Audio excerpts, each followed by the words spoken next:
Most people drive Uber to pay for rent. Well, not me. Not anymore. I drop off haunted mirrors and pawn shops that shouldn't exist. The kind of shops that appear one night between a dry cleaner and a vape lounge and vanish by morning like they were never there. I drive vampires to blood orgies. I get paid in cash, cursed coins, enchanted jade, and sometimes things that breathe for a few hours before crumbling into dust. But I wasn't always the undead and occult go-to ride guy. I used to be normal. Well, as normal as you can be when you're grinding rideshare in the city that forgot to die. It started on a Tuesday. The night smelled like warm garbage and rain that never came. I was 3 cold brews deep, behind the wheel of an '07 Corolla with 230,000 miles and a personality like a tired camel. My shift had been the usual blend of bad music and worse human beings. A girl who cried about her ex for 23 minutes, a guy who tried to sell me Bitcoin, and someone who definitely pissed in my back seat and tipped me with a fist bump. I was about to call it a night when I got pinged for one last ride. The name on the request was Nico. Just that. No last name, no rating, no profile picture. Red Flag City. But it was a long ride with surge pricing, and I needed rent more than I needed my dignity. I pulled up outside this fancy old hotel downtown. The kind of building that had gargoyles on the corners and windows that looked like they'd seen some shit. And then he stepped out. Black suit, black gloves, black hair slicked back like he'd been styled by a mortician with a flair for drama. He didn't walk so much as glide, and he smelled like grave moss and high-end cologne, like if death got a subscription to GQ. He opened the door without asking if it was his ride, just got in and said, "Drive me to Lux. Don't take the interstate." I don't know why I didn't question it. Maybe it was the voice. Low, smooth, with an accent I couldn't place. Roman, European, cult leader chic? Whatever it was, I drove. Lux turned out to be one of those places you hear about but don't believe exists. An underground nightclub with no signage, guarded by 2 guys who looked like they bench press humans for fun. The kind of club that made the air taste like smoke and sin. The whole way there, the guy didn't say a word. Just stared out the window like he was watching something I couldn't see. Then, as I pulled up to the curb, he turned to me and smiled, and I saw them. The fangs. Subtle, but there. A glint of something wrong behind his lips. He handed me a wad of hundreds, at least $2,000, and he said, "For the ride," slipping the money through the divider. "And for your silence." Man, you can buy a lot of silence with this much money. He smiled wider.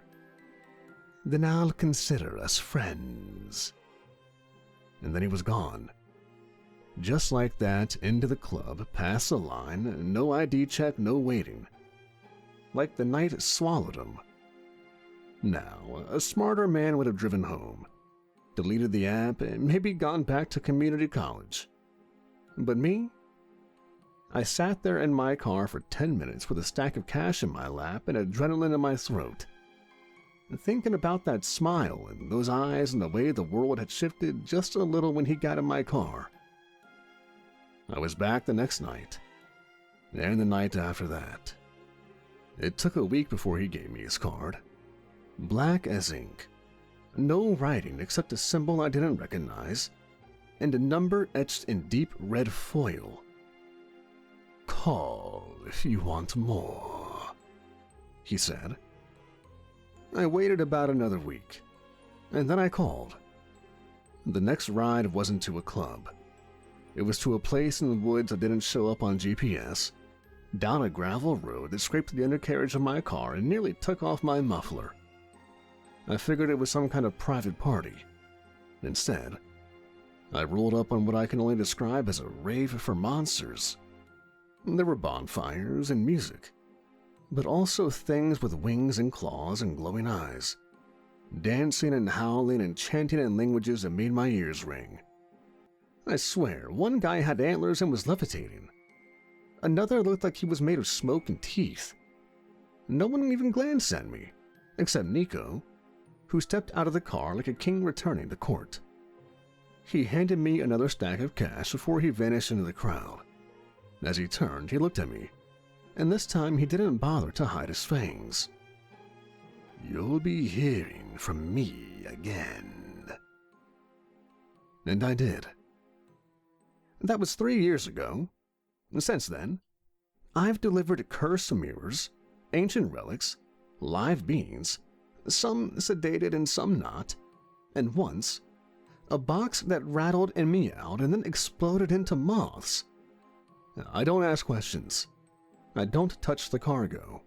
I get paid, usually in money, sometimes in blood opals or luck stones or coins that scream if you flip them too many times. I've got rules, hard ones. Never open a sealed package. Never cross through old church grounds. Always keep a line of salt across the dash. And if Nico calls, you always answer. Because Nico doesn't just run deliveries. He runs the entire supernatural underground in this city. Vampires, witches, cryptids, even a demon or two. They all answer to him, for the most part. And me? I'm his driver. It ain't glamorous, but it pays the bills. And I haven't been on a real date since 2021. And every now and then, it makes me feel like I'm part of something bigger. Something terrifying and ancient and just barely held together by words and whispered oaths. Besides, I've already seen too much to go back to Uber. The call this time came around 9, just as I was halfway through a burrito the size of my forearm and debating whether to watch horror movies or finally do laundry. My phone buzzed once. No name, just a symbol. An Ouroboros coiled around a crescent moon. That's Nico. I wiped hot sauce off my fingers and answered. "Sammy," he said. No hello, no small talk. Nico never wasted words unless they were in Latin and made people bleed. "What's up, Count Snackula?" A pause, then. "Come to the grounds. Use the north entrance. Don't bring garlic." He hung up. Classic Nico. His grounds weren't on Google Maps. You had to take an unlit back road past the city limits, through a tunnel that shows only when the moon's high and you're running low on gas. After that, you follow the moss-covered statues, winged, horned, and very anatomically correct, until the forest gave way to a stone path lined with wrought iron lanterns and flickering blue flame. It looked like a graveyard designed by a goth billionaire. The air was thick around here, like you had to push through it to move. I parked near the back, behind a row of hearses and one cherry red muscle car with antlers welded to the grill. The music hit me as I stepped out. Low, pulsing bass. The kind that made your ribs vibrate and your soul consider alternate careers. The rave was in full swing. Supernaturals of all flavors drifted through Nico's courtyard like a living fever dream. There were vampires in velvet, witches with glowing tattoos, a man with a jackal's head smoking clove cigarettes, and something that looked like a spider and a woman had made a very bad decision together. No one looked twice at me. I was known here now. Human, yeah, but useful. And Nico's, so I was off limits. I made my way toward the manor, dodging a drunken satyr puking glitter into a fountain, when a wall of fur and breath stepped into my path. "Hey there, snack pack," a voice rumbled. She was 7 feet tall and shaped like the gym forgot to stop. Black leather, yellow eyes, and the kind of claws that meant she never paid for a bottle opener. A werewolf and female. hungry in more ways than one. I gave her my best tired smile. Sorry, sweetheart, I'm off the menu. Strict diet. She leaned down and stiffed my neck, nostrils flaring. Smells like stress and secrets. I want me some of that. Yeah, well, I smell like it. Go away, I said, brushing past. She laughed, a low growl that probably worked on others, but didn't follow. Small victories. I was halfway to the front steps when I walked into temptation wrapped in silk and sin. She was lounging against the doorway like she'd been painted there. Dark hair, darker eyes, red lips, and legs that went on longer than most road trips.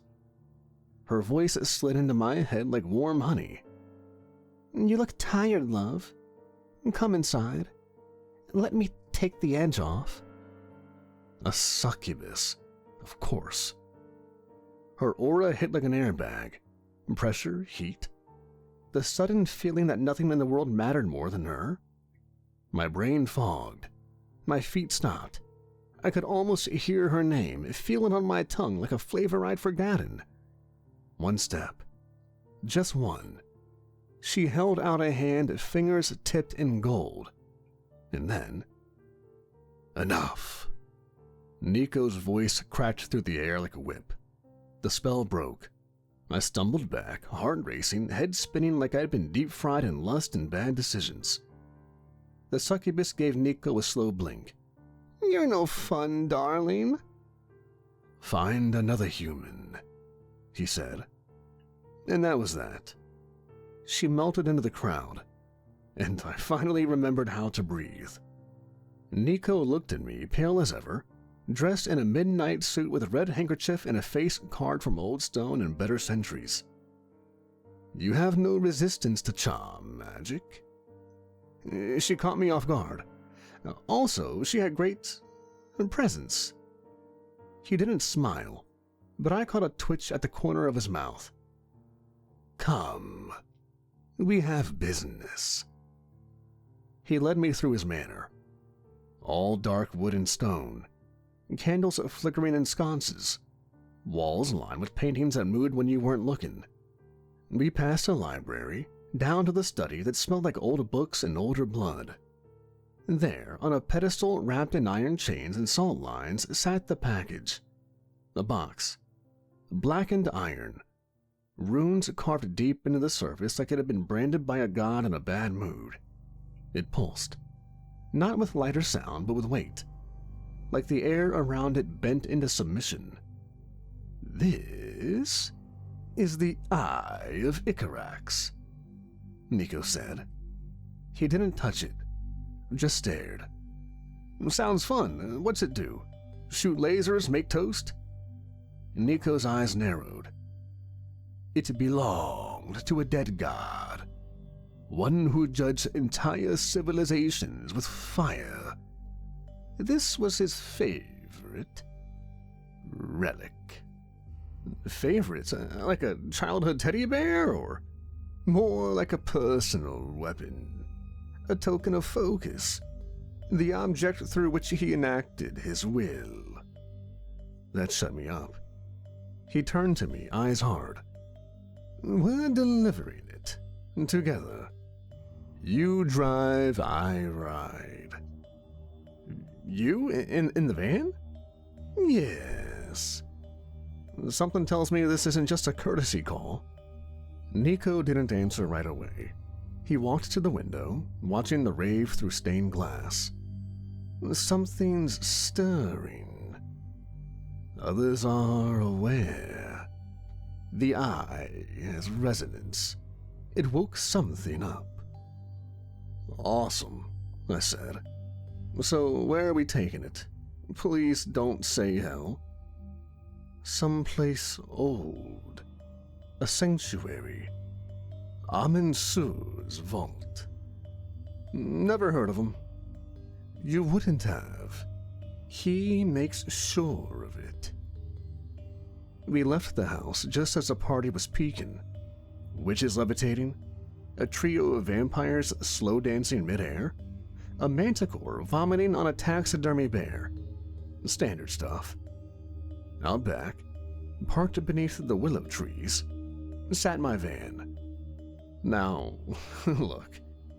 After my 5th delivery ended with the banshee scream melting half my dashboard, I decided the old Corolla wasn't cutting it anymore. Once the money started flowing in, I upgraded. It's a 1965 Volkswagen microbus. Matte black, reinforced chassis, lead-lined interior, sigils carved into the undercarriage, and a glove compartment that locks itself when scared. It looks like if the Mystery Machine had a goth phase and started listening to doom metal. I opened the back, and Nico lifted the iron box like it weighed nothing and secured it in the center, anchoring it with chains I didn't ask about. Then he slid into the passenger seat. I paused at the driver's door, hand on the handle, and looked up at the sky. The moon was full. The wind had teeth. Somewhere in the trees, something screamed like it had been born wrong. "Great night for a drive," I muttered. Nico didn't respond. He just closed his eyes, as if listening for something only ancient monsters could hear. I started the engine. The van growled to life. We rolled out slow, headlights cutting through the night, and just before we hit the first curve, I said, "So, what's the over-under on us getting murdered before sunrise?" Nico cracked open one eye. 50-50. "Well, I guess I've had worse odds," I said, and we drove into the dark. We'd been on the road for about 45 minutes before I realized Nico hadn't said a single word since. That was fine by me. The guy wasn't exactly a bundle of joy to road trip with. The van rattled slightly, the chain-bound box in the back giving off a low hum I could almost feel in my teeth. I turned the radio on, just to break the tension, but all I got was static and the sound of what might have been something breathing too close on a mic. I turned it off again. Nico finally spoke when we passed a crooked mile marker on the side of the road, hand-carved, moss-covered, and definitely not put there by the Department of Transportation. "Slow down. There's a checkpoint ahead." "There's no cops out here," I said, but eased off the gas anyway. I didn't say cops. Sure enough, about a quarter mile up I saw it. Lights through the trees, flickering like candles. Then figures. 3 of them standing in the middle of the road. No signs, no signals, no weapons. Just standing there like they'd been waiting. And they had. "Witches," Nico said. "Friendly? We'll see." I brought the van to a slow stop. The engine clicked quietly as it cooled. Nico sat motionless, hands in his lap, calm. But the air around him thickened. If vampires had a battle mode, I could feel him shifting into it. The witches didn't move. 3 women all dressed in black, but not in the cliché witchy way. More like biker jackets, torn jeans, and boots that had seen more grave dirt than sidewalks. Their tattoos glowed faintly along their necks and arms. Runes, moon symbols, things that moved under the skin if you looked too long. The one in the middle stepped forward. Her hair was short and silver, and her eyes were the color of cigarette ash. "Sammy," she said, smiling like she remembered something funny. I blinked. "Lena?" I'd delivered a cursed amulet to her once. One of those jobs where the item cried blood and screamed when the box shook. She'd opened the crate without gloves, smiled like it was a birthday gift, and tipped me in a coin that never stayed in one place for long. I liked her, mostly. In the way you like a storm that passes without flattening your house. "You always did show up at the worst possible times." "And yet I'm still breathing." "For now." Nico opened his door, slow and measured, and stepped out like he descended from Olympus. Lena and her sisters tensed. Not obviously, but enough. "Nico, didn't expect you to be riding shotgun." "I didn't expect you to be out here playing highway patrol." She grinned. Funny how life's full of surprises. The other two witches stood silent, but their eyes were on the van, more specifically on what was inside it. I could feel the pressure building like the atmosphere before a storm. The eye didn't make noise, didn't glow, didn't do anything flashy, but it was present, and they could sense it. Lena circled the front of the van, peering into the windshield and then back at me. You're carrying something nasty in there, Sammy. Yeah, well, rent's due. She cocked her head. You even know what it is? Something old, something heavy, something Nico doesn't want me touching. Smart of him, she said and turned to Nico. We'll make this simple. Trade us the box. We'll take it somewhere safe, bury it where even the guys won't sniff it out, and you get to walk away. No. That was all Nico said. No posturing, no threats, just no. Lena nodded like she'd expected that, then walked closer, boots crunching over gravel. You sure you want to play it that way? Word's already out. You're not the only one sniffing around tonight. I can handle it. She looked at me then. This time the smile was gone. You can't. You're a human caught between gods and monsters, and one of them's riding in your back seat. I almost said something. A joke, a deflection, but couldn't find it. She wasn't wrong. I was just a guy with a magic-proof van and a death wish. Lena exhaled, stepped back, and held up her hand. One of the witches handed her something. A bone carved with runes tied with red twine. She tossed it to me, and I caught it reflexively. A ward. Single use. If things get bad, really bad, break it. It'll blind whatever's chasing you for a few seconds. That's all I can give you. Why help? She looked past me and at Nico. Because when he fails, I want someone to remember who tried to stop him. Then she turned, and the witches vanished into the trees like smoke on the wind. Back in the van, Nico didn't say anything for a while. Just sat there, eyes closed, breathing like a man trying not to lose control. Eventually, I cleared my throat. So, that went well. She won't stop us, but she is, right? Others are coming. Any idea who? Worse than witches. We rolled back onto the road, headlights cutting through the dark. The box behind us sat silent, but I could feel the world bending slightly around it. Not in a flashy, magical way, but in the way old things do, when they start waking up and remembering what they were meant to destroy. And ahead of us, the night was just getting started. The road out of the witch's territory was long, dark, and quiet. Not peaceful quiet, more like the kind you find in the back of a funeral home, where even the furniture seems to be holding his breath. Nico leaned his seat back slightly, one hand resting on the hilt of a blade hidden in his coat. He hadn't said much since we'd left Lena and her coven behind, which I was starting to suspect was his version of brooding. Or maybe he just really hated car rides. Me? I hate silence. So, I said, glancing over at him, you ever think about getting a motorcycle? I feel like you're the type. Nico arched an eyebrow. I've ridden horses into battle. Motorcycles are noisy. You literally live in a gothic rave castle and throw parties with bass so low it rearranges my organs. Noisy is your aesthetic. He smirked barely, then closed his eyes again. Horses don't explode when shot, or veer into trees. Okay, but do horses have cup holders?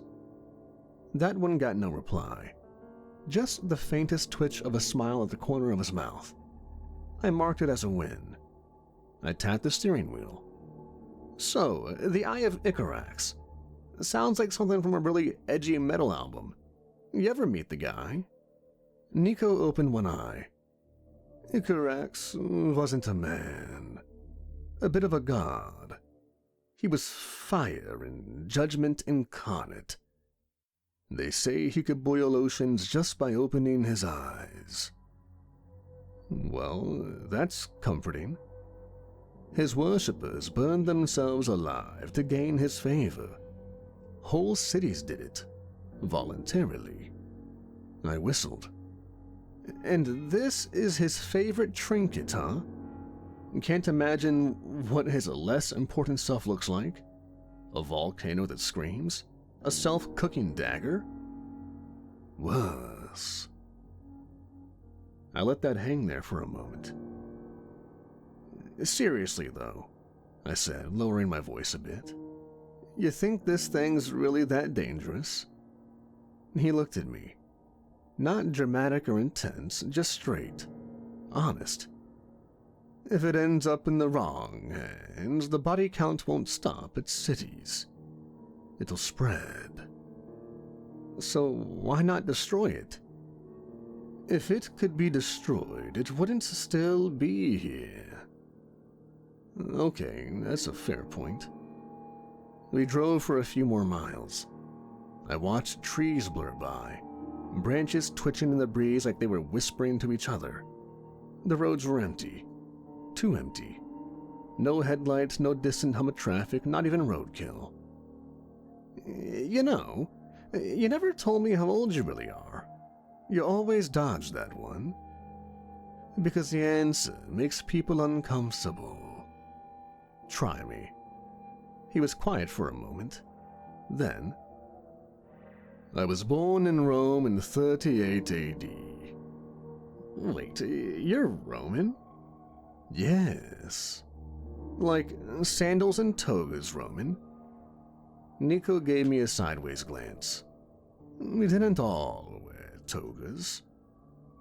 Shit, you're older than Britain. And wiser than most of it. I laughed a little too loud, then shook my head. You fought in wars? Dozens. Killed people? Thousands.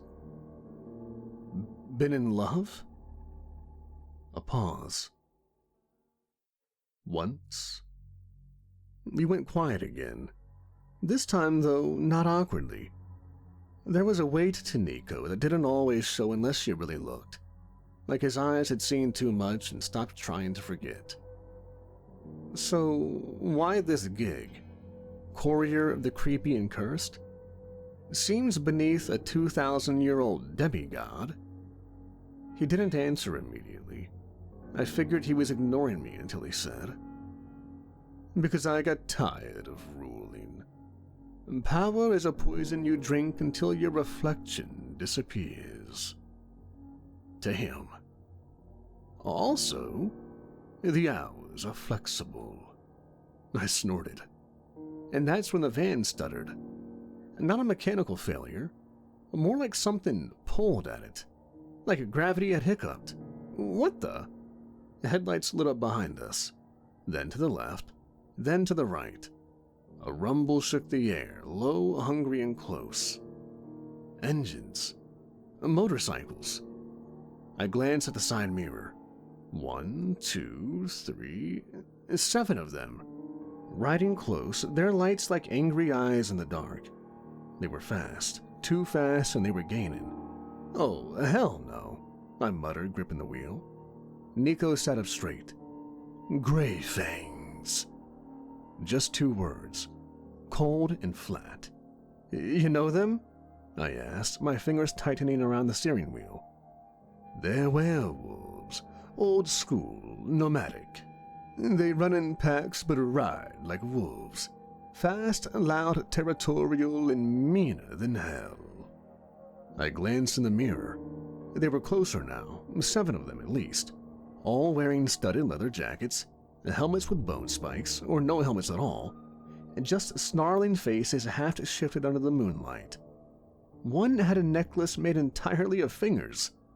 Another had glowing eyes and a jaw too wide, like his skull had popped out of alignment on purpose. What the hell do they want with us? They don't want us, they want the eye. Oh, right, the nuclear bomb in my back seat. Great.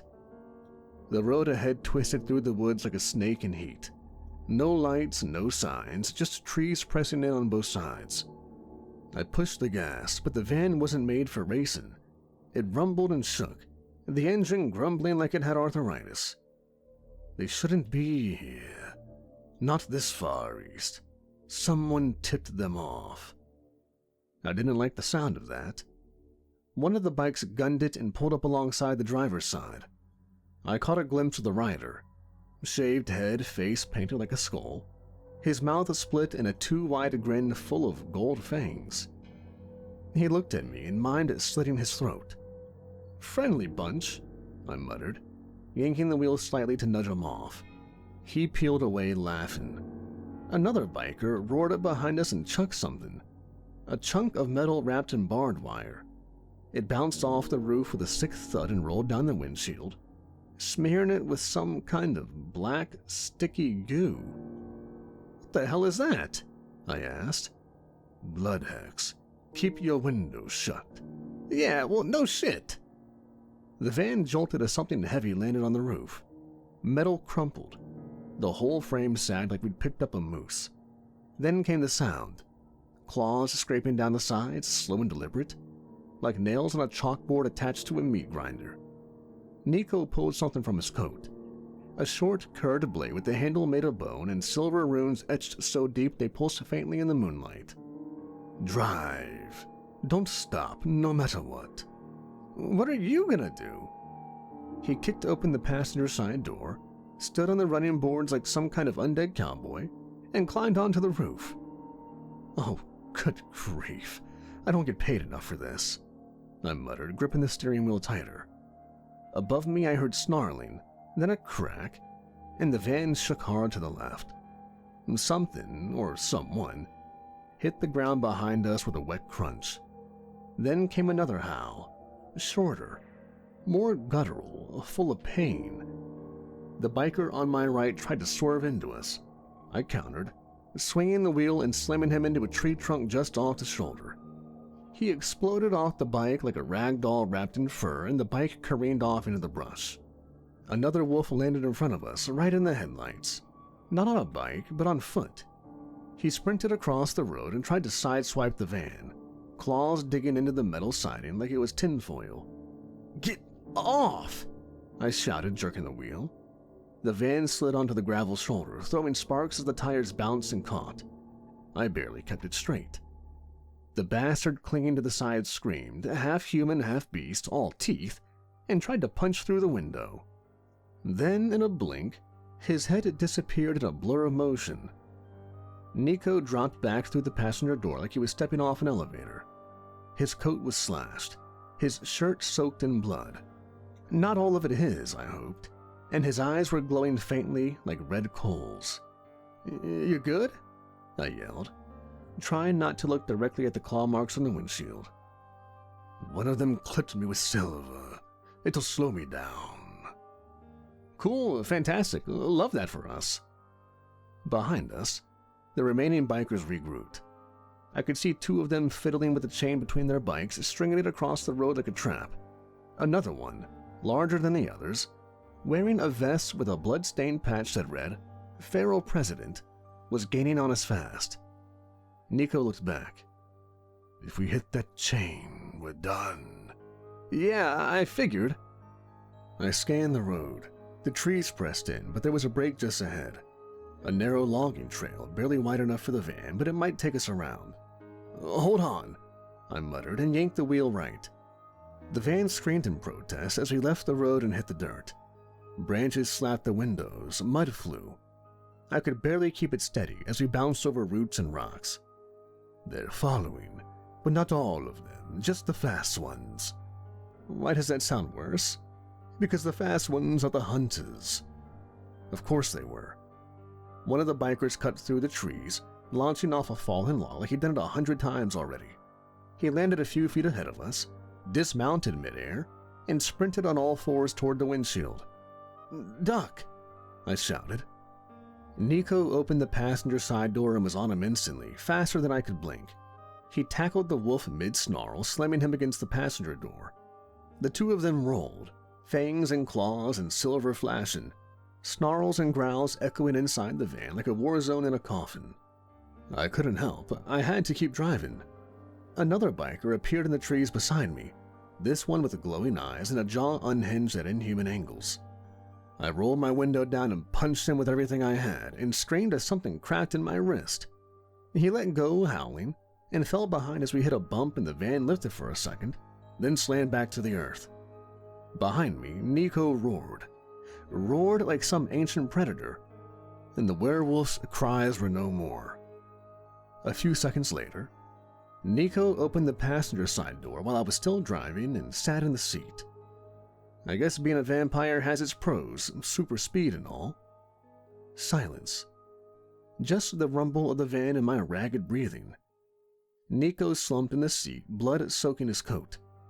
His arm looked wrong, twisted and deep gashes sizzling. "You okay?" I asked, voice shaky. "I've been worse," he said, then closed his eyes. "But I'll need blood. Soon." I didn't ask whose. We drove for what was probably another dozen miles before the sounds of pursuit faded completely. The forest swallowed the noise, the tension, and the heat of the fight. Then I saw a crooked, hand-painted sign nailed to a tree. Rest stop 1 mile. I looked at Nico. "We need to patch you up." "There's a safe house nearby. A friend." "Another friend like Lena?" He gave a faint smile. "Let's hope this one's in a good mood." We found the safe house at the end of an unmarked gravel path tucked behind a rusted-out diner that looked like it hadn't served coffee since disco died. The rest stop 1 mile sign was a lie. More like 3 miles of potholes and paranoia before the tree line gave way to a clearing marked by a crooked fence made of bones. Literal bones, human probably. Looked like some still had wedding rings. "Cozy," I muttered, as I parked the van just outside the perimeter. Nico didn't respond. He sat stiff in the passenger seat, jaw clenched, face pale even for him. The silver wounds along his side were worse now, puckered black veins spidering out from under his ruined coat. He hadn't said a word since the last stretch of road, which was how I knew he was hurt and bad. And that scared the shit out of me. I killed the engine and helped him out. He tried to wave me off, but nearly collapsed after the second step. I caught him. The air around the safe house was thick with the smell of moss and incense and something sweeter, like sugar and rot mixed together. The building itself was an old 2-story farmhouse, paint peeled away, the shutters hanging like broken wings. But beneath the decay, I felt it. A presence. I knocked once on the warped front door. A few seconds later it opened. The witch on the other side was tall, maybe 6 feet, with dark brown skin and eyes that flickered like candlelight. Her hair was twisted into coils that defied gravity, and her long coat looked stitched from crow feathers and thorns. She leaned in the doorway, arms crossed, looking us both over like we were stray dogs. "You're bleeding on my welcome, Matt," she said. Nico coughed, black blood and thick. "Sister of Lena?" The witch nodded once. "Mara, 3rd seat in the coven." "We need shelter. And blood." Mara raised an eyebrow. "Do I look like a Red Cross van?" "Call it a favor. Tell Lena it's for the good of the balance." Mara studied him for another beat, then stepped aside. "Fine, but if you bleed out on my floor, I'm keeping your coat." Inside smelled like herbs, firewood, and rain-soaked stone. Everything was dim and flickering. No light bulbs, just candles burning in bottles and skulls. The walls were lined with jars full of things I didn't want to look at too closely. A taxidermied bird turned its head to follow me as we walked through the hall. Mara guided Nico to a carved wooden chair in front of a low-burning hearth. He sat, trembling slightly. Sweat or something like it beaded on his forehead. "I'll get blood," she said, already walking. I stood awkwardly beside him, unsure what to do. "You all right?" "I've had worse," he muttered, but his voice was dim and thin. Mara returned with a glass goblet filled to the brim with blood so dark it looked like oil. Nico took it with both hands and drank it in slow, hungry gulps. His throat worked with each swallow. Some color returned to his face, but not enough. And still, the wounds didn't close. Mara noticed it too. She crouched beside him, tilting his chin with a hand tipped in silver rings. "You've fed, but you're not healing," she said, frowning. Nico said nothing. "Let me see," she said. He hesitated, then peeled back the torn fabric of his shirt. The gashes across his ribs were deep, inflamed, and wrong. The skin around them pulsed with a faint, sickly light. "That's not silver poisoning, that's a curse." "A werewolf clawed him. That means something?" She turned to me, surprised I spoke. "Most don't, but yes. Some werewolf packs use cursed claws dipped in hex ink and filled with blood rites. It's not designed to kill quickly." I looked at Nico. "What?" Nico looked paler than usual. His jaw tightened. "Can you fix it?" "I can undo it, but not without cost." "Money's not a problem," I said quickly. Mara smiled, showing her white teeth with a little too much gum. "Oh, honey, you're in a witch's house. We don't take PayPal."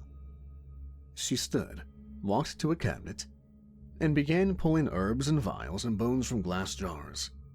Her voice floated over her shoulder. "My coven will claim a favor, a standing debt, one that can be called in at any time, one that cannot be refused." Nico didn't blink. "Done." "Just like that?" I asked. He glanced at me. "We don't have time to bargain, and you can't drive this thing alone." Fair enough. Mara laid out a ritual circle of salt, iron nails, and black candles. She used a needle to draw blood from Nico's palm, muttered words in a language that made the flames bend sideways, and poured a green liquid over the wounds that hissed and smoked like acid. Nico screamed. It wasn't loud, but it was raw. The air thickened. The flames danced violently. The wound on his ribs began to knit closed, the black veins retreating. Mara swayed slightly as she finished, sweat on her brow. "It's done." Nico's breathing slowed. He flexed his hand, skin whole again. "You'll be back to strength by nightfall. Until then, avoid sunlight and idiots." "Noted," he said, glancing at me.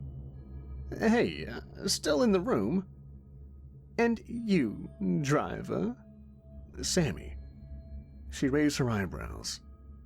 "Take care tonight. Tell Lena I held up my end. Your favor's marked." "I'll remember," Nico said, slowly rising. We stepped back into the night, the air colder now. The forest didn't feel as if it was watching, but it didn't feel safe either. Nico climbed into the van, slower this time, but there was strength in him again. "You good?" I asked, starting the engine. "Better, but the clock's ticking." "Yeah, so what now?" "Now we finish it." The road narrowed the further we drove, from paved to cracked asphalt to dirt and finally to something that barely qualified as a trail. Trees pressed in close, branches like arms, roots rising up like knuckles. The van creaked with every bump, the headlights catching flashes of worn stones, twisted symbols, and bones tangled in roots. Nico hadn't spoken in 20 minutes. He stared out the window with that 1,000-yard stare, or 2,000-year stare, like he wasn't just watching trees, but remembering things he hadn't tried to think about in centuries. "Feels like we're driving into a place that doesn't want to be found," I said. "It doesn't. That's the point." I let the silence stretch. "Still, if you're trying to hide the most dangerous artifact on the planet, building your vault in the Appalachian Hills seems low-key." "This isn't Appalachia anymore. Not really. We crossed the threshold 10 miles ago." That wasn't a metaphor. Not with him, not tonight. Eventually the van couldn't go any further. The trail ended at a wall of stone, moss-covered and cracked with no path forward. Just a crooked wooden sign half-rotted into the ground, burned into a single word in a language that made my head hurt to read. "This is it," Nico said, stepping out of the van. I followed, the cold hitting like a slap. The trees behind us didn't look the same anymore. Thicker, older, and wrong. Nico popped the back of the van. The eye sat in his iron box, still chained, still pulsing like it had a heartbeat of its own. He lifted it without a sound. It didn't seem heavy in his hands, but the air around him sank like gravity had just changed his mind. We left the van behind. The hike wasn't long, maybe a mile, if that, but every step felt like we were walking backward through time. The trail was barely there, marked only by faint etchings in the rock and low cairns made from bones bleached by centuries. My flashlight didn't help. The beam flickered even with new batteries, and when I tried my phone, it just wouldn't turn on. Eventually, the trees gave way to a clearing of stone. The vault was waiting. It wasn't a building. It was the mountain itself, cracked open by impossible hands. A vertical fissure, perfectly symmetrical, framed by statues half swallowed with age. Carvings covered the walls, spiraling inward, not decorative, instructional. Stories told in a language of geometry and pain. I didn't need to be told not to speak. The place didn't want words, it wanted reverence. Nico stepped forward, still holding the eye, and knelt before the vault. He placed the box in a hollow in the rock, just the right size, shaped like a wound. Then the world went still, and something moved. Not from the sky, not from the woods, from within. The stones shifted, not outwards, but inward, like the mountain was inhaling. The air turned dense. Every bone in my body felt it. A shape emerged. Not a creature, not a person. More like a shadow carved into the stone, pulling forward, massive, faceless, and slow. Mansur. He didn't have eyes or arms or a mouth. Just a hulking outline of stone and ancient godhood, etched with runes too deep for time to erode. He spoke. "The eye returns." Nico bowed his head. "We kept it from those who would abuse it. You delayed the fire.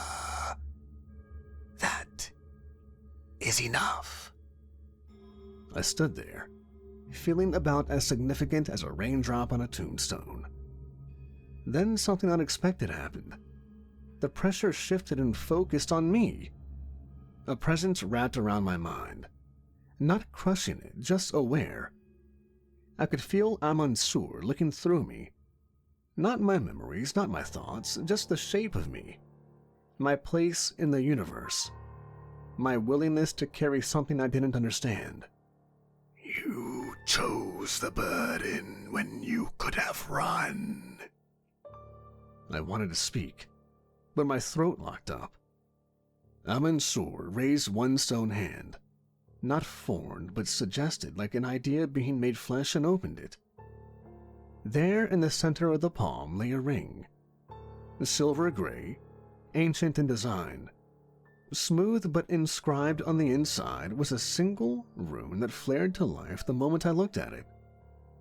The stone set into the band wasn't a gem. It was bone, white, polished, and cold. "You have no oath, no magic, no mark." The ring floated into the air and hovered in front of me. "This will shield you against curses, against flame, against the cruel bending of will. For as long as you walk the balance."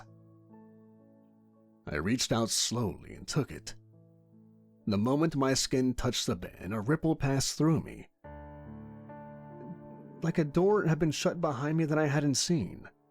I slid it onto my finger and it fit perfectly. Amansur said no more. The vault sealed itself, the eye gone, entombed in a place where even nightmares needed permission to enter. The pressure lifted. Nico and I sat alone in the clearing once more. The mountain was just a mountain again. Did that feel like a reward or a warning? With Amansur? Probably both.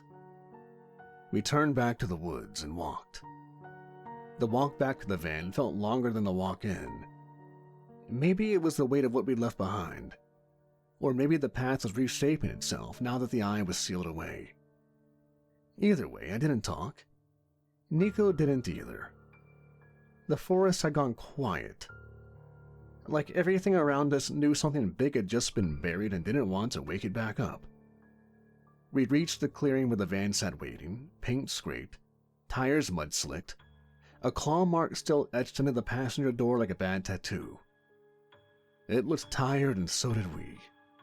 Nico sat on the front bumper and lit a cigarette. The old kind, hand-rolled, smelling of clove and iron. He took a long drag. "So," I said finally, "that thing, Amansur, he's what? A god? A vault keeper? The universe's meanest librarian?" "All of the above. He's not a god in the way most people use the word. He's an old truth. One of the gods had decided to stay buried when the others fought for followers. And the eye?" He flicked ash onto the dirt. "A piece of Icarax. His focus, his fury. That artifact wasn't just dangerous. It was him in a way. His will, his hunger. All wrapped in metal and waiting." I looked down at the ring on my finger, still cool to the touch, still heavy with meaning. "And now it's locked up." I sat beside him, stretching out my legs. My muscles ached. My brain was a blender full of weird symbols and god-mountain vibrations. "Why didn't you tell me how bad this was?" He took another drag. "Would you have still come?" "Yeah, but I would have packed more snacks." That earned the faintest smile. "Seriously, though, I'm just a guy with a van. You've got witches and blood contracts and vampire muscle. Why me?" Nico was quiet for a moment. Then he said, "Because you're not part of the game." "What game?" "The power game. Everyone out here, witches, shifters, even some of the gods, they're all jockeying for position. You're human, mortal. I wanted to see how well I could trust you." I let that sit for a while. The sun was starting to creep through the trees, bleeding soft light into the clearing. We climbed into the van. As I turned the key, the engine groaned. Then it settled into a purr like it knew we'd made it through something. The forest parted just enough to show us the way back. I took one last look at the mountain behind us. By the time we hit the edge of the city, the sun was up and mean, low in the sky but sharp enough to sting. I reached for my sunglasses and kept one hand on the wheel, the other brushing the ring on my finger like it might start vibrating. Nico hadn't said much since the vault. He was in the back of the van, the darkest part, laid out flat across the floor between duffel bags, backup ammo, and a dead god's shadow. I'd rigged blackout curtains in the rear windows for nights like this. Or mornings like this, I guess. The highway turned to industrial zones, then to back roads, then to the winding asphalt that led towards Nico's place. The kind of road you only find if you already know it's there. I slowed as we reached the unmarked driveway, punching in a code on a keypad buried in a fake rock. The steel gate opened like the mouth of a bunker. Nico's house sat on top of a forested hill, sleek and silent, a strange mix of old stone and modern black glass. But I didn't pull a front. I took the left turn around the side, winding down into the hill itself, until we reached the underground garage. The doors opened as we approached, motion triggered, climate controlled and windowless. Perfect for someone who bursts into flames on contact with daylight. I parked in the bay closest to the inner door, killed the engine and got out. My back cracked. My head throbbed. I opened the side door and looked in at Nico. "You good?" I asked. He sat up slowly. His skin had gone from ghost pale to corpse gray.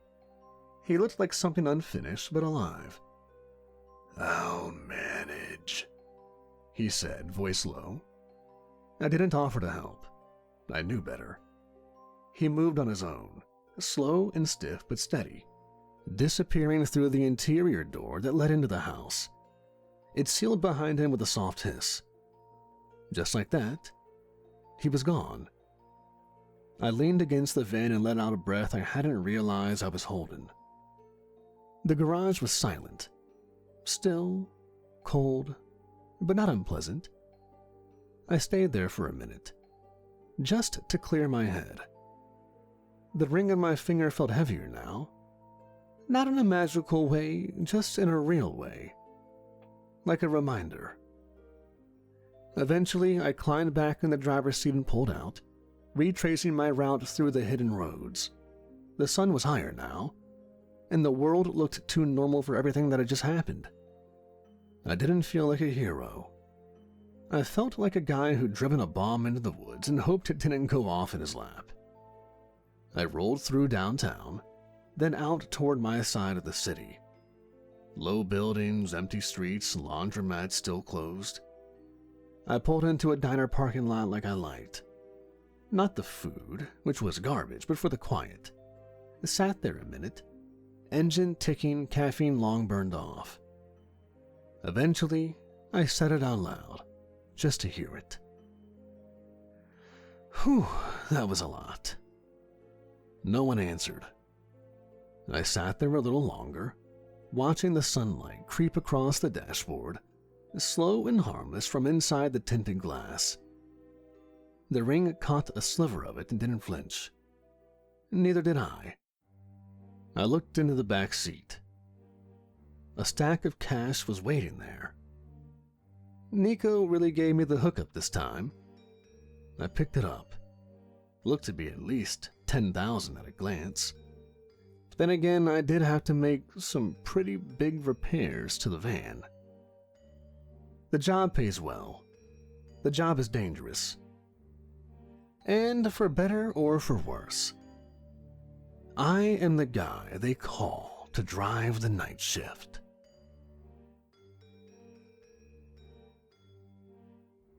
Hey everybody, Kevin from Nightmares Nightly here. If you made it this far, I want to thank you for listening. I love bringing these stories to life, and I've recently been writing a lot of my own. If you'd like to support the channel and what I do, and hear more of my own stories, please consider becoming a member, where I try to upload exclusive, ad-free stories every week. And as always, thanks for listening, everybody.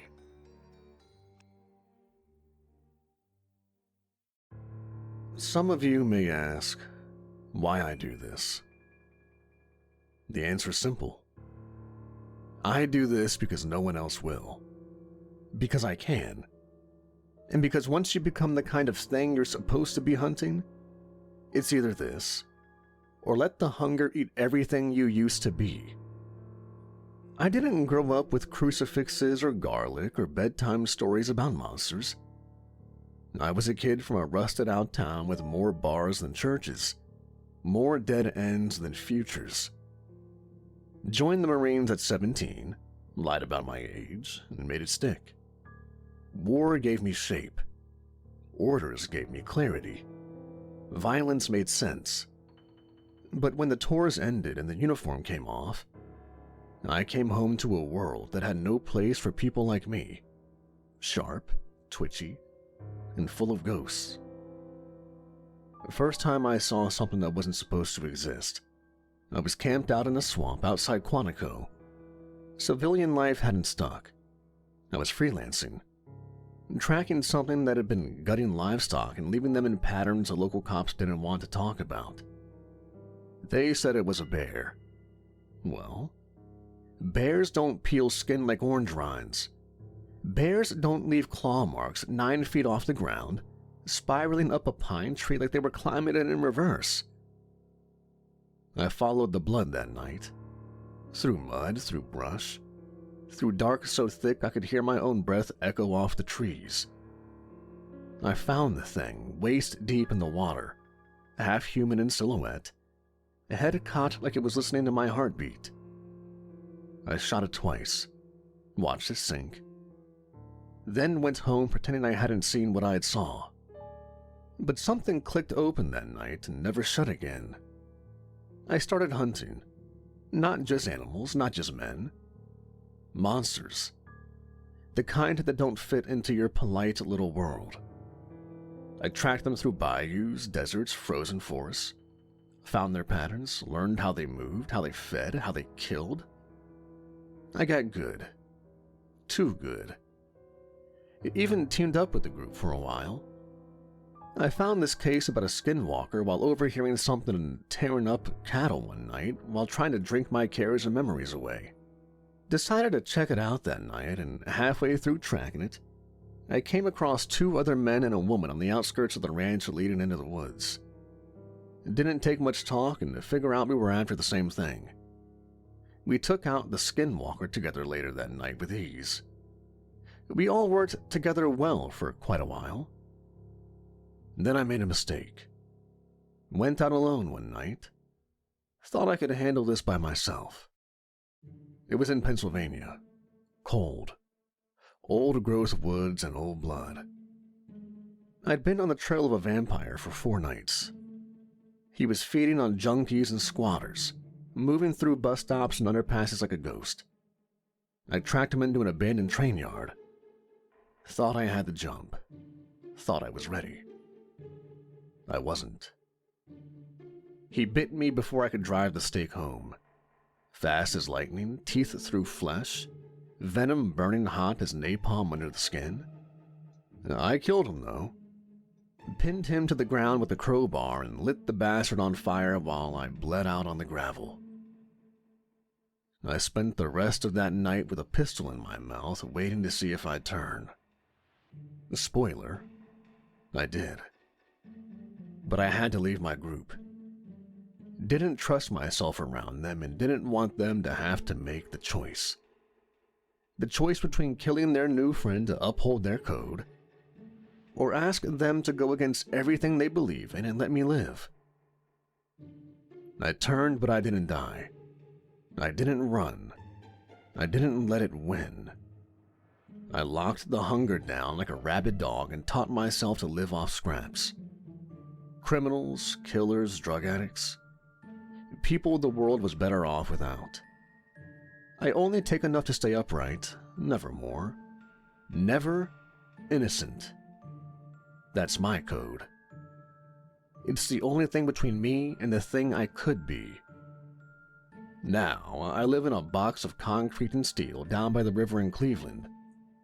An old warehouse turned ghost condos that never sold. The heat doesn't work half the year. Not that that matters to me. My blood runs cold. Windows are blacked out, doors steel reinforced.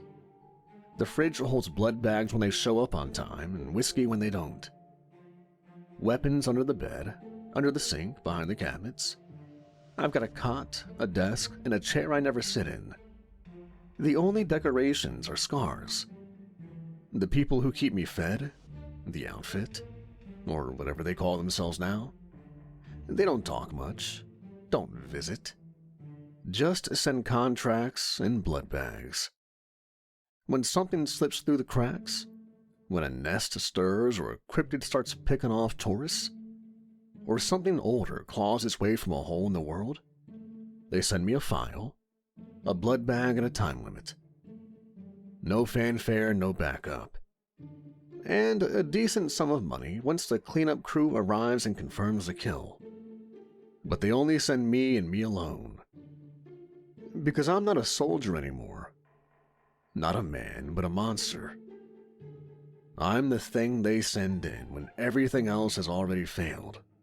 Or it's too dangerous to send anyone else in the first place. So, when you ask why I do this, and wonder what the hell keeps someone like me going, it's not revenge. It's not guilt. It's not some sad attempt at redemption. It's control. Because the second I stop hunting the true monsters, I'm afraid I will start becoming one of them. The outfit left the cooler on my doorstep again. Always the same way. No knock, no text, no voice on the other end of the line. Just that white insulated box like a corpse waiting for identification, half frozen, humming faintly in the morning chill. It sat in the shadow of my door like it had grown there overnight. The smell hit first. Even through the sealed lid, through the chemical barrier and triple-sealed liner, I could smell it. Not like food. Not like blood in a hospital or a wound. This was cleaner, sharper. A private scent only people like me could register. Like copper, raw power, and guilt. I brought it inside and set it on the kitchen counter under the buzzing light that made everything in my apartment look jaundiced and sick. My boots tracked in salt from the sidewalk. The city was still frozen outside. Cleveland in full February coma. But in here, it was always cold. Even when the radiator bothered to cough up heat. I popped the latches. Ice smoke curled out. 4 blood bags, medical grade, tagged and coded. 1 envelope. And tucked beneath the plastic liner in a wrapped foam sleeve was something I hadn't seen in a long time. A steel flask with a sigil etched into the cap. Clean, angular, minimalist. Top tier. I stared at it a moment before reaching in. They only send the flask when they expect you to bleed. The envelope was damp with cold. Standard yellow manila, sealed with a black wax stamp. I broke it open and skimmed the printout inside. Black Hollow Correctional Facility, West Virginia, Appalachian region. Nest confirmed. 6 fatalities. Site dormant 20+ years. Survey crew entered 48 hours ago. 1 survivor died in hospital. Torso trauma. Cranial bite wounds, multiple fractures. Cryptid classification. GHX5. Suspected ghoul nest. Total infestation? Unconfirmed. Local authority investigation delayed for 72 hours. Containment required. No civilian exposure. No public footprint. No backup. Kill everything. Burn the rest. That was all. I set the paper down and exhaled through my nose and picked up the first blood bag.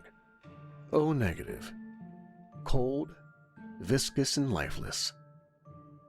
I hated this part. The thirst doesn't feel like hunger. Not like wanting food or water. It's deeper, hotter. Like every cell in your body is a matchstick waiting for flame. It crawls up your spine and nestles behind your eyes, whispering. Drinking the bag wouldn't stop it, just push it down, keeping me strong enough to move, heal, and fight. Like dope for a junkie. Barely enough, but it keeps you going. I poured the bag into a thick glass and stared at it for a second before drinking. The color was too dark, the smell too clean. Like blood that had never been in a real body. Sanitized suffering. I sipped it slow, even though I wanted to crush the glass and drink it straight from the bag with my hands. That's the thing about control. It's not about what you want. It's about what you don't let yourself have. I drank half, just enough to wake everything up. Muscles tightened, pain faded. The wound on my shoulder from a week ago finished sealing itself without fanfare. I left the other 2 blood bags in the fridge next to a bottle of cheap bourbon and a handgun wrapped in butcher paper. Then I geared up. The case under my bed clicked open smooth and silent. Inside, knives, fire bombs, thermite, a compact shotgun I hadn't used in 6 months, 2 sonic grenades, and a roll of silver wire that I can only touch while wearing gloves, and a pair of matte black 9mm pistols with screw-on suppressors and 3 full magazines. Subsonic, armor-piercing, 0 flash. I checked the seals on the mags, chambered a first round, then slid the pistols into twin leather shoulder holsters. I didn't wear them often. Too loud, too final. Guns meant you were out of options, and I liked to get close and personal with a kill. But I had a feeling I'd need them before the sun came up. Knives came next. A combat blade with a fire-hardened edge, a shorter utility knife with a steel grip, both in thigh sheaths. A firebomb rig clipped to the back of my belt. Sonic grenades on the vest. Old tech, but still worked. One of the first things I learned about ghouls, they hate high frequencies. Not enough to stop them, but enough to scramble them, mess with their rhythm. That gives you openings. Openings make kills. I threw on the heavy coat, black canvas reinforced, flame retardant lining, 6 inner pockets, then my boots, gloves, and the works. Last, I slid the flask into the chest pouch just above my ribs. It felt heavier than it looked. I didn't open it. Not yet. That was for when everything went wrong. When the knives were gone, the guns were dry, and I was bleeding out on a floor that smelled like rot. I hoped I wouldn't need it. I always hoped. The drive took 6 hours. I rolled out of Cleveland just after sundown, windows blacked out, a special tent to keep gorgeous but deadly sun away when I needed to drive during daylight hours. I would give just about anything to feel my skin under the radiant heat of our sun again without feeling it sizzle and burn in response. Sometimes, in the early morning hours during the winter, I can get a few minutes of sunlight on my bare body before it starts to hurt. The highway was dead quiet. Just snow flurries, cold wind, and the old hum of a diesel engine tuned for silence. I crossed into West Virginia before midnight. Took the last 40 miles on a forest road barely wide enough for my car. Pines rose up on either side like cathedral walls, black and silent. The prison wasn't marked. The GPS gave up a half hour back. I followed the coordinates by memory. When I found it, it was a silhouette in the woods. Black Hollow Correctional, built in the 1960s, shut down in the late 90s after 2 riots and a fire no one ever explained. Locals said it was haunted. One of those places that never made the news because too many people were paid not to ask why. The front gate was rusted open. Wind half buried the fencing in snowdrifts. The towers stood like frozen sentries, windows shattered, walls black with soot. I parked behind a collapsed maintenance shack and killed the engine. Stepped out into the snow. The cold bit through the coat like knives. Not that it mattered. My kind didn't freeze, but it's still uncomfortable. The nerves remember what pain is, even if the skin forgets. I checked the sky. Stars clear, moon low. I had maybe 7 hours before sunrise. That was my clock. I stepped through the gate and into the dark. The air changed instantly. Still, thick, metallic. No birds, no crickets. Just the slow groan of shifting ice and the sound of my boots on snow. The prison loomed ahead. Windows empty, doors ajar. Like it had been waiting for me. I rolled my shoulders, let the coat settle, and whispered to the cold, "Let's get to work." The sound of the wind died as soon as I stepped through the main archway. Not faded. Died. As if the place had swallowed it. The snow didn't reach past the threshold either. It had drifted halfway across the yard, but stopped just before the cracked concrete that led into the intake building. I made a mental note of that. Not a footprint ahead of me. Not a sign of disturbance. They were staying inside. Smart. I swept left to right, slow and careful. Entryway was wide open, doors rusted off, one hanging by a single hinge like a snapped arm. A fire had torn through this building years ago.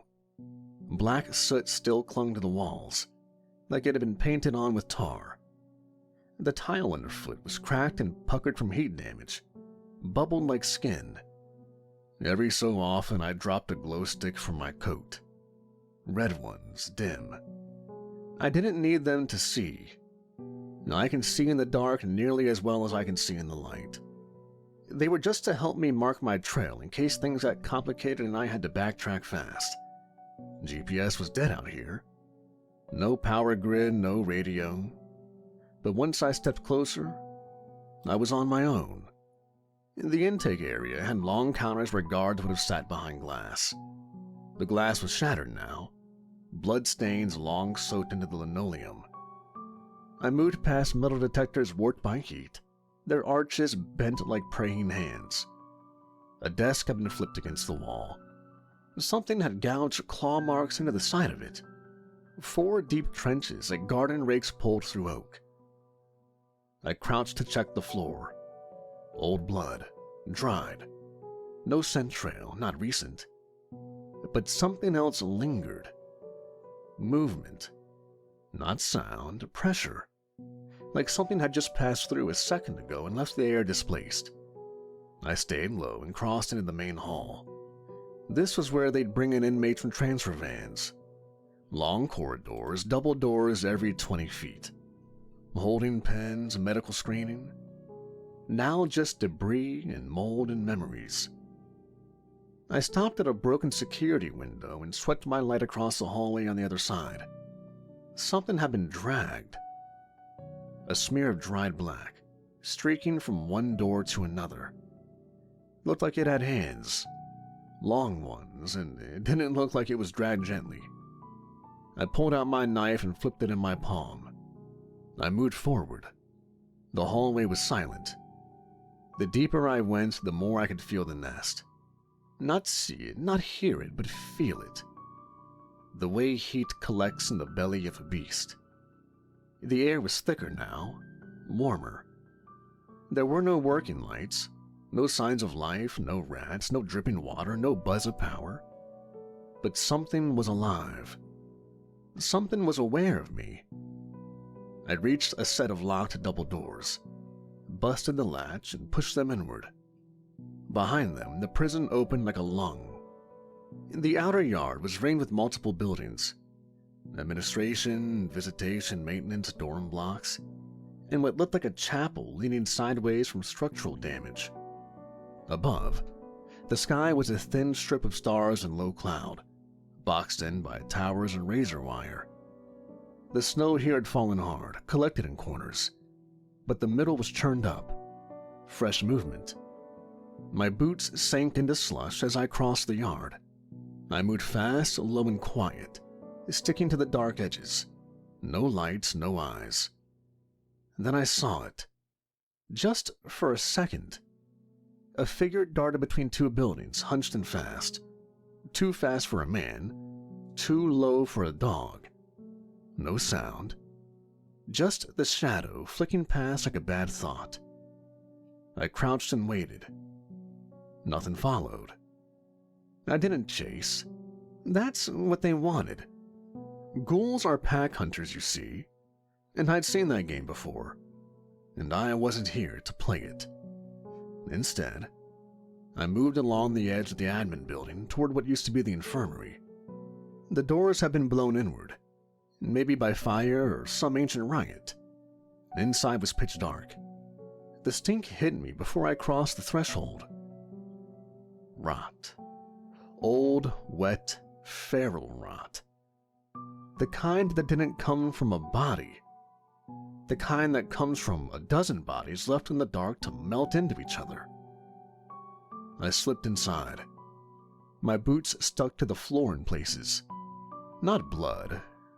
Grease. Human grease.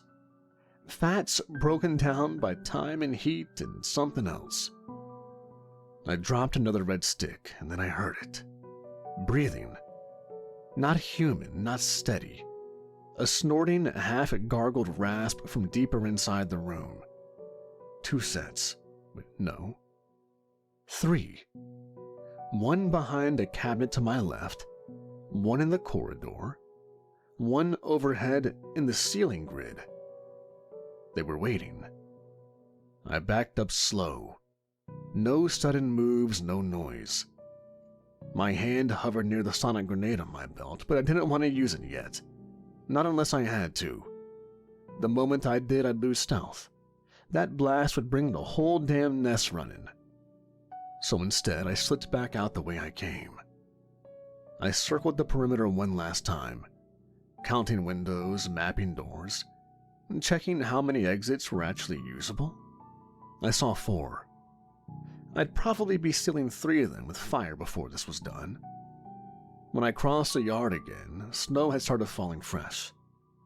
Just a dusting. No wind and no sound. I looked back at the empty facade of the prison and just saw the faintest shimmer of eyes in one of the windows. Low to the ground. Just watching. And then I slipped through the service entrance and vanished into the dark. The door groaned as it shut behind me. Metal warped by time, hinges swollen with rust. It sealed me inside like a coffin lid. The silence on the other side felt final. Inside, the air pressed in, stale, moist, dense with mold and something else. This wasn't the sharp sting of decay. This was the sweet, wet heaviness of things left in secret. Blood baked into brick. Meat that never saw daylight. My boots whispered across the tile. The glow stick in my hand painted the hall in a soft, barely seeable red. It flickered over cracked plaster, exposed pipe, prison signage curled from moisture. A sign read, "Inmate intake, medical holding, admin strip bay." I moved down the hallway, sweeping the corners, pulse steady, heart flat. I'd walked war zones quieter than this. And that wasn't the worst part. The worst part was that I could feel them. Not see, not hear, but feel. Like a low electric charge in the concrete. Like the whole prison was wired with their heat and hunger.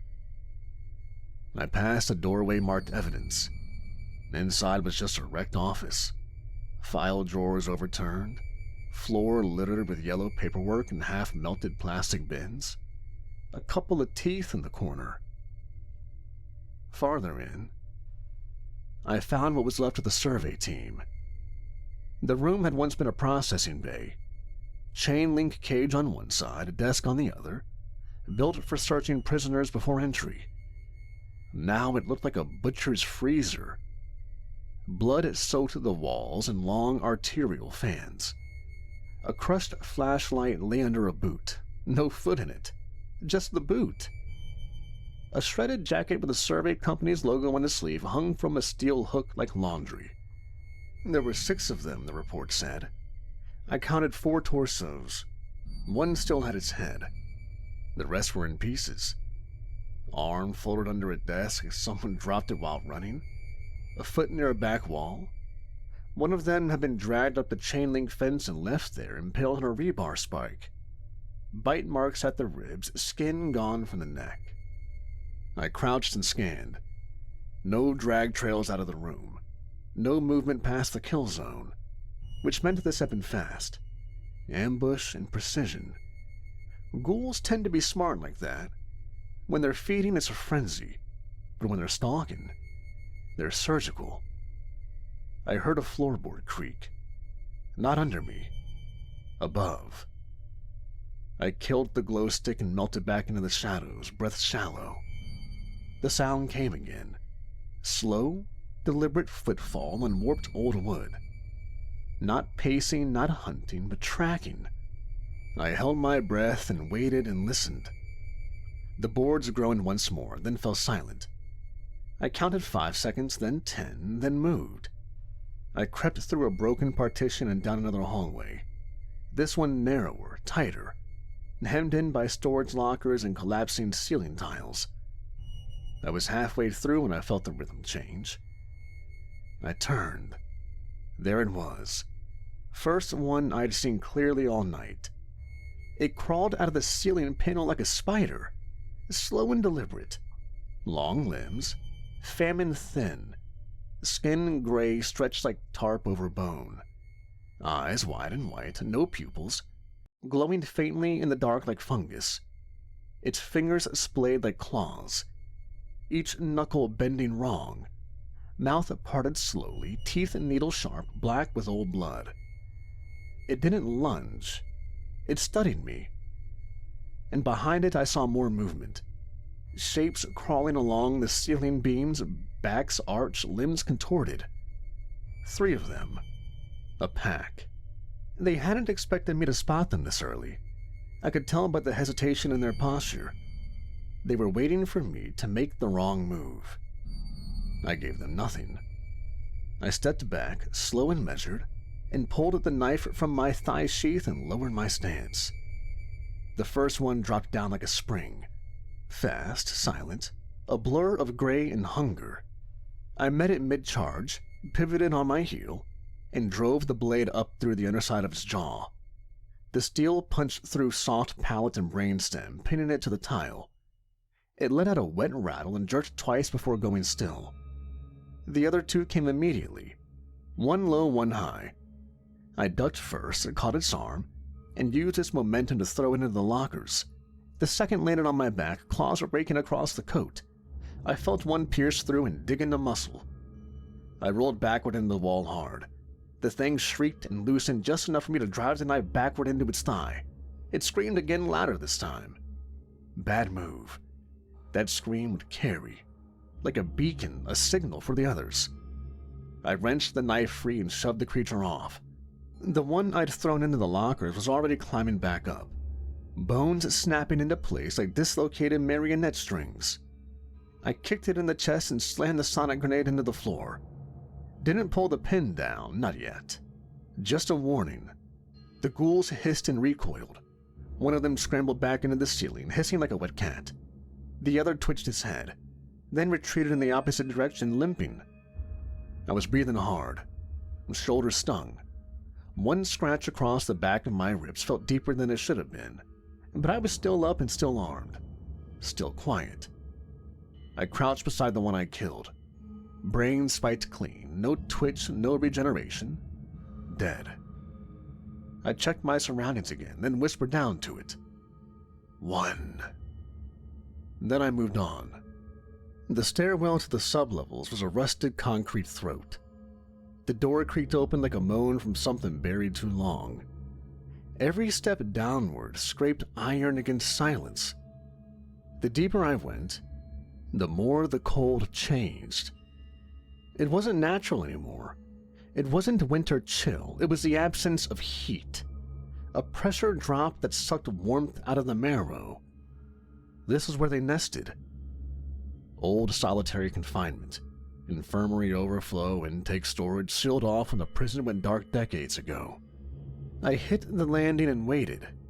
1 breath, 2. Then I cracked a fresh glow stick and tossed it down the corridor. It lit nothing but dust and mold.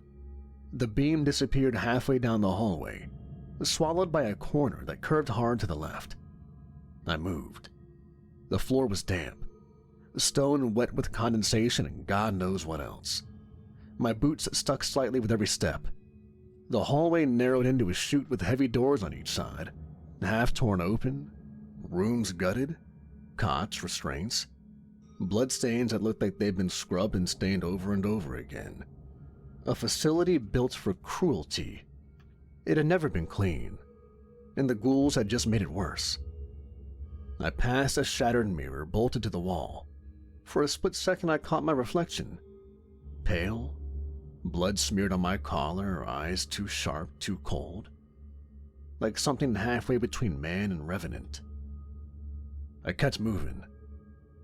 The corridor opened into a larger room. Some kind of morgue or cold storage. Metal trays lay askew on the floor, cabinets hung open, rotted bags of biohazard waste clung to the corners like shriveled tumors. Then I smelled it. Fresh blood. It was new. I scanned the room.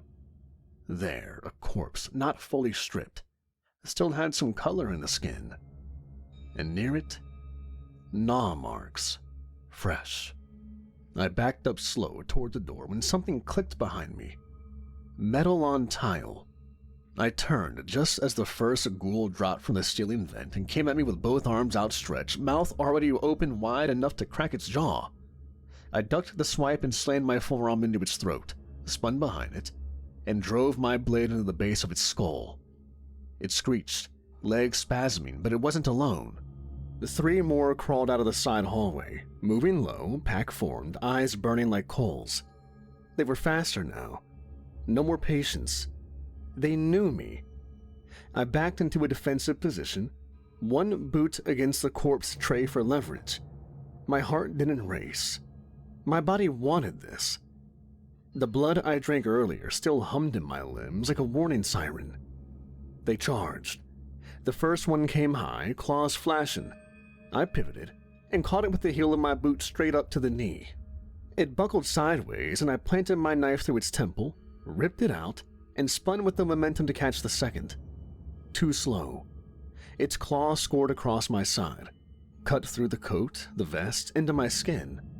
I grunted, shoved it back with my elbow, and smashed its jaw with the hilt of the knife. The third leapt from the side and slammed me into the wall.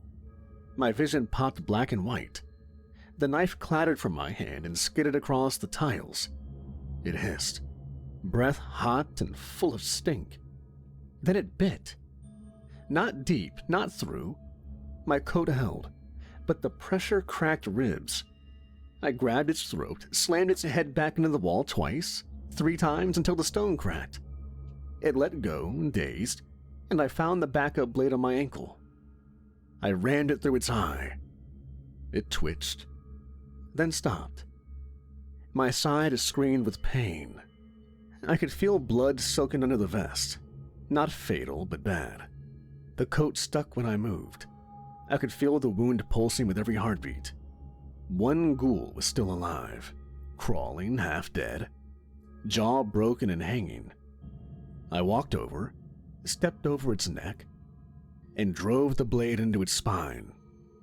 I retrieved my primary knife and staggered back against the wall, breathing hard. Blood loss wasn't critical, but it was cutting into my edge. My muscles burned. The fever under my skin was starting to return. That subtle rising thrum that said feed or fall. Not yet. I scanned the room again. Fast kills, but too loud. The fight had echoed down the hall like a dinner bell. The nest knew I was here, knew I was hunting, and I was running out of time. I limped toward the next hallway. The floor sloped down. A stairwell choked in vines and darkness opened ahead. The deeper I went, the more I felt the heart of this place pulsing. Still miles from dawn. Still too many left. I found shelter in what used to be a laundry room. A steel door still hung intact, bolted from the inside. No ghouls had clawed it open yet. The small victories you learn to appreciate. I barred it, stacked a washer and a supply cart against the frame, and sank to the floor. The pain wasn't unbearable, not yet, but it was sharp enough to remind me that I wasn't a god. If I don't have an active supply of blood, I can only heal but so much. My ribs ached with every breath. One arm had started to stiffen from overuse. Adrenaline only lasts so long. I sat back against the wall and let my eyes adjust to the dark. Cold metal behind me. The smell of lint and old bleach hung in the corners. Above that, the rot of meat and sour stink of damp walls and gnawed bone. I'd been in worse places, but not by much. I took stock. 2 knives, 1 backup blade chipped, a half-dead sonic grenade that might or might not trigger properly. The firebomb rig was intact, though the igniter had taken a hit. I still had my 2 9mm with 2 extra mags. I hadn't touched my pistols yet. That was still the line. Still the part of me that thought maybe I could keep this quiet. Kill these ghouls here and there without waking every single one and bringing them all to me at once. That illusion was gone now. They knew I was here. I'd spilled blood and made noise. They were hunting in patterns. I'd seen the coordination in the last fight. Packs circling wide, forcing me into corners. They were waiting for a mistake. A limp, a lapse. And they'd get one soon enough. I closed my eyes and breathed through my nose. The thirst was coming back. Slower this time, but deeper. Like a low hum in my spine, vibrating through my ribs and teeth. It wasn't screaming at me like before, but it was there, watching, waiting. Hunger never sleeps. It just crouches behind your discipline and waits for pain to loosen your grip. I reached into my coat and pulled out the flask. Black steel, cool against my palm, etched cap sealed tight. The symbol on top was the one the outfit didn't put on anything else. Emergency use only. Pure blood. Donor unknown, potency off the charts. I'd only been sent one once before, and I hadn't used it then. Not because I didn't need it, but because I was afraid of what I might become if I did. I turned it in my hand. Not yet. I tucked it back against my chest. Instead, I stood, bones groaning and limps to the door. The washer was heavy, but I shoved it aside just enough to peek through the crack. Still quiet. Time to stop reacting. Time to hunt back. I started laying traps. I moved like a shadow through the lower levels, left subtle marks with chalk and string to keep track of loops and dead ends. I wedged doorways open to make exits, tied noise traps with wire and loose debris, and set one of the sonic grenades on a tripwire near a bottleneck hallway. If they rushed me, it'd scramble their rhythm long enough to get the drop. I poured a fire accelerant in a circle around what looked like a common feeding chamber. Bones, gore, half-dissolved corpses. Rigged a makeshift ignition line with a flare and broken vent tubing. If I had to, I could light the whole thing up and bake them inside. It wasn't perfect, but it was a plan. I worked in silence, every step calculated. I knew these walls now, the rhythm of them, the way sound traveled, the way the cold shifted when something passed through it. You don't need heat vision when you trained yourself to feel presence. After a while, I found myself standing in the central junction between the solitary cells and the chapel. My map scratched into my head, my traps laid, my exits clear. The final confrontation was coming, and I was still standing. Battered and bleeding, but still standing. I ducked into a collapsed stairwell to rest. The old bricks gave me cover, and the concrete sloped just enough to block any direct line of sight. It started with the silence breaking. A low moan at first. Distant, inhuman. like rusted steel dragged across tile. Then the creak of footsteps. No pattern, no caution, just weight. And lots of it. The pack was moving. I crouched behind the chapel doors, knife drawn in one hand, pistol unslung in the other. The chapel was long and half collapsed. Pews shattered. Ceiling bowed in like the building was trying to fold inward and hide its own sins. At the far end, broken stained glass framed the altar like jagged teeth. The blood there never dried. Footsteps became claws scraping concrete. More than 3, more than 5. They moved in erratic, twitching bursts. Legs hitting the floor wrong, arms dragging. Breath hissing in a rhythm that wasn't built for language. I swallowed the pain. The wound in my side was open again. My limbs were heavy. Blood crusted on my chest, back, and neck. My vision swam when I turned too fast, but my hand was steady. Let them come. They hit the door at once. The wood splintered under their weight. 1, maybe 2 burst through, and I shot the first in the neck. Not a kill. It stumbled, screeched, still crawling. The second lunged high. I caught it midair and drove its skull into the floor, and finished it with the knife to the base of the spine. It spasmed once. Dead. The rest poured in. 5, 7, maybe more. They came in waves. Gray flesh, black teeth streaking. Some scrambled along the walls, some vaulted over pews, limbs flailing with a sick, boneless grace. My pistols cracked, muffled but furious. Each shot a bark of survival. Headshots only. I couldn't afford misses. One took a round through the jaw. Its head half detached, still twitching. Another closed the gap and bit into my forearm through the coat. I screamed and tore it off me and fired point blank into its chest until it stopped moving. My mag ran dry. I holstered the gun and drew the knife and let the rage carry me. One tackled me over a pew. We crashed into the floorboards. I rolled with it, got on top, and drove the blade under its chin until my fist hit teeth. Blood sprayed warm across my face. I didn't stop. Another grabbed me from behind. I threw my head back, cracked its nose, spun, kicked its knee in, then slit it open from collarbone to groin. They didn't stop. They never stopped. Another slammed into me from the side, claws digging into my ribs. I hit the floor hard. My knife skittered out of reach. It was hard to think. I grabbed my pistol, aimed up, and pulled the trigger. Click. Empty. I forgot. The ghoul on top of me opened its jaws wide enough to crack the hinges of its own face. That's when I gave in. I ripped the flask from my coat.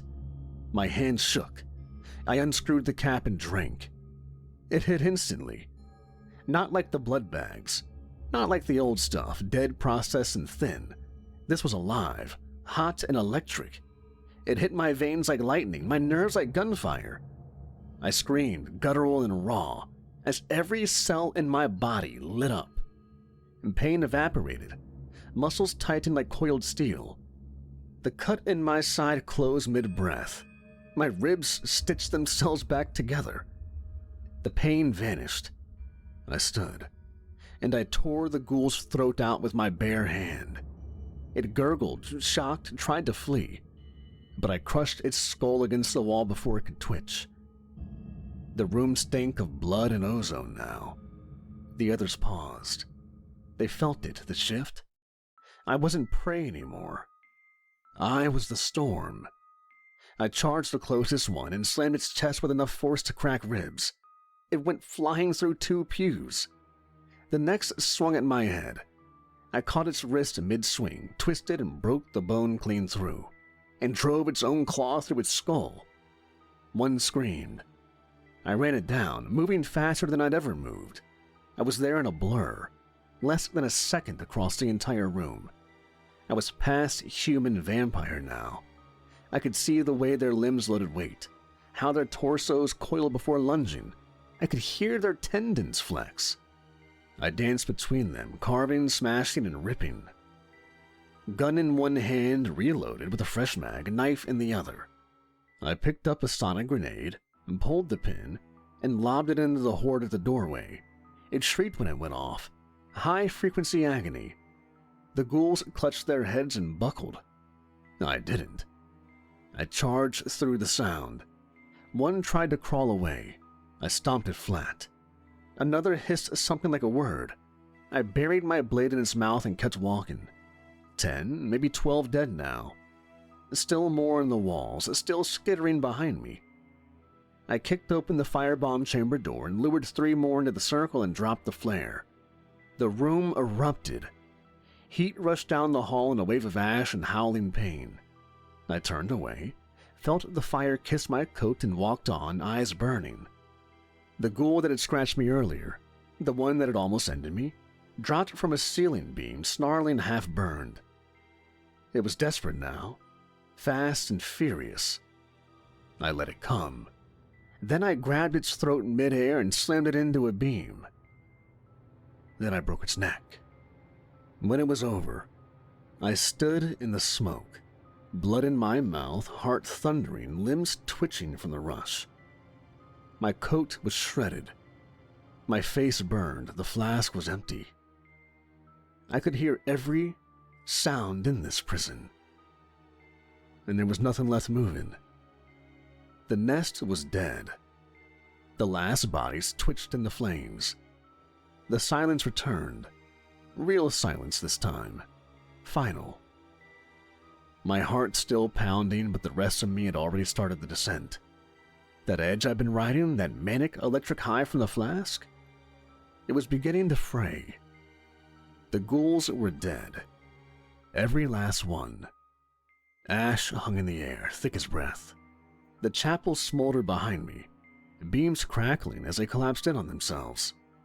A few of the fires I'd set still burned along the east corridor, guttering with wet hisses and melted insulation and ran like oil across the floor. My boots squelched through it as I moved. Slow now. Steady only because the blood still hadn't stopped working. It was wearing off, though. That flask had been too much. Too pure, too perfect. I'd never tasted blood like that. Rich and full, ancient, maybe even sacred in some bastardized sense. It hadn't just healed me. It enhanced me. Made me something more than what I am. And I hated how much I liked it. I hated how the pain disappeared. How my mind sharpened to a weapon's edge. How every movement felt right, fast and powerful. I hated the part of me that wanted more. That wanted another sip. Just one. That's the danger, isn't it? It's not the monsters we kill. It's the one we bring with us. The one that waits for a crack in the armor? For a choice made too fast in a moment of fear? I used to think I'd always know the line when I was about to cross it. But the truth is, when you're standing in a room full of corpses, and your heart's beating like a war drum in your ears, and your body is on fire in all the best ways, it doesn't feel like crossing a line. It feels like winning. I staggered through the courtyard, every step harder than the last. The flame was following me as I walked out, spreading, continuing, consuming. The fatigue hit all at once. The prison loomed behind me now, just a smoldering husk, a tomb. Over 20 bodies dead in the dark. No witnesses, no survivors. Just smoke and char and footprints already fading in the soft snow. And me. Always me. The sky had begun to shift. Ink to gray and gray to rose. The clouds thinned at the horizon, and the first hint of dawn licked across the treetops like a warning. I smelled it before I felt it. The air changed, drier, cleaner, and sharper. Then came the pain, a prickling at first, across the back of my neck, like sunburns slow and creeping. Then the hiss, a soft sizzle as my skin tightened and steamed under the rising light. It wasn't strong yet, not deadly, but it was coming, the way it always does, slow relentless, and honest. Sunlight doesn't lie. It's the one thing I can count on to remind me what I am. I pulled my collar up and picked up the pace. My car was parked behind the maintenance shed. Still hidden, still waiting, the same way I'd left it. The same way I always left things. Ready for a fast exit. I didn't run, I didn't sprint. I didn't have that kind of energy left. But I didn't stop either. Not until I reached the driver's side door, peeled it open, and collapsed into a seat like a man coming home from war. My hands were shaking. I rested my head on the steering wheel and let the silence in. The job was done. The nest was ash. But I'd tasted something tonight that I couldn't untaste. I'd felt what it was like to stop being afraid of what I was. To lean in. To let the power come through. Not filtered, not chained. Just raw and pure in mine. And it scared the shit out of me. Because if I could do that once, I could do it again. And that's the problem. I never want to, never again. But I know what I am. Oh, I know how easily hunger becomes justification. How quickly one emergency flask becomes backup, and how backup becomes routine. I've seen that path in others. I'll burn before I let that happen to me, even if it means dying in a hole like this one, alone and unfed. Even if it means suffering. Even if it means facing another 20 bodies in another forgotten place, and holding the line with nothing but a blade and spite. I'd rather bleed out 1,000 times and become what I hunt. I reached for my phone and texted the outfit. Nest cleared. Threat neutralized. Cleanup inbound. Seconds later, I sent a second message. I expect a bag on my doorstep when I get home. My hands shook as I slid the phone back into the console. The sun rose a little higher. I gritted my teeth and started the engine. The snow was falling again. Soft, slow, and endless. And behind me, Black Hollow burned.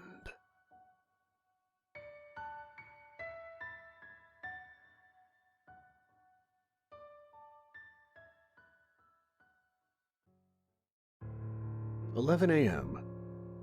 Funny how I can't remember what day it is anymore, but I remember that number down to the second. I'd barely slept. Again. The bed was the same lumpy slab. The motel walls were still yellow with smoke and time. The Bible in the drawer hadn't moved. I hadn't opened it. Wasn't sure I wanted to know what it said about guys like me anyway. If you're joining me for the first time, this is the third installment of The Devil Has Me Collect Souls for Him. I'm afraid this song and dance is becoming all too familiar with me in my life. I'd taken the mirror off the wall, turned it to face the corner. After collecting Lucian's soul, I didn't trust reflections anymore. I sat on the edge of the bed, staring at the cheap clock on the nightstand. 10:59. Ticked forward to 11, and right on cue, the lights flickered. Then I smelled it. Brimstone and smugness. "Knock, knock," Mephisto said, as he strolled into the room like he owned it. "Careful, I might start charging rent." He leaned against the doorframe, perfectly balanced in a crimson jacket with a white clerical collar poking out underneath. He was swinging a golden rosary around his fingers like a set of car keys. "Look at ya," he continued, stepping further inside. "Still alive, still breathing, and hey, not bad, soul boy." I didn't say anything. Didn't feel like playing along today. "Aw, don't get mopey on me now. You gutted a stage legend last time. You're a rising star. Hell's got buzz, you know." He wandered over to the window, peeked out through the blinds like he was checking on the weather. "Anyway, time for the next curtain call." He turned toward me again, and something in his grin flickered. Just for a moment. His eyes shimmered gold, oily and bright. "This one," he said, his voice dripping into something smoother and lower, "likes to think he's holy." He looked me over, the grin crawling right back into place. "And since you're overdue for confession, I figured why not send you somewhere with stained glass and screaming souls." I stood and cracked my neck. My muscles still ached from the last fight. It felt like I'd run a marathon while getting stabbed, which honestly wasn't far off. "You sending me to another dungeon?" I asked. No. This time..." He smiled wider, baring sharp teeth that weren't there a second ago. "This one's a little more structured. Think incense, rituals, lots of blood, theatrics. You'll feel right at home." He held out a hand like he was offering to waltz. "Ready to be born again?" I didn't take it. I didn't have to.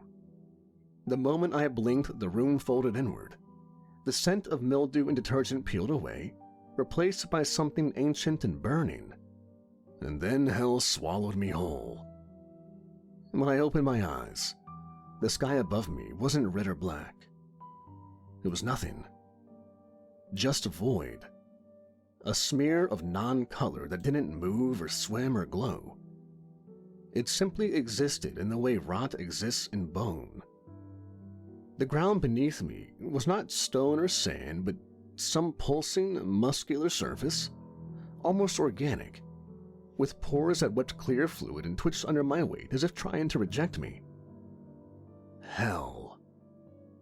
Not the dungeon I was in before. Not a cave or a prison or a twisted opera house. Hell proper. And I wasn't in a chamber or a hallway. I was in a labyrinth of pain. I couldn't tell where the path started or ended. The terrain shifted with every dozen steps. Walls that bled, floors that whispered, ceilings that reached down with tendrils of smoke shaped like fingers. Time didn't move here. Or maybe it did, just in a wrong way. I couldn't tell if hours passed or seconds. All I knew was that I was lost. And I was alone. No sole target, no direction, no clue. Just one primal fact beating in my skull. Survive. The first hallway I stumbled into had no door. No warning. Just sound. Screaming. The walls were a smooth black stone, veined with glowing cracks like dried lava, but I realized after a few steps that the veins weren't cracks. They were actual veins, actual wet, pulsing vessels. And the walls themselves weren't stone at all, but faces. Thousands of them. Mouths open in eternal wails, their tongues nailed to the wall, stretched like parchment strips, and twitching with every failed attempt to scream. Eyes rolled endlessly in their sockets. Skin peeled, reformed, and peeled again. And they weren't just trapped, they were aware of every second. Some of them saw me. Their gazes locked onto mine as I walked past, and I could feel their hatred, their hunger, their hope. As if they believed I might stop, yank out the nails, and give them relief. I didn't.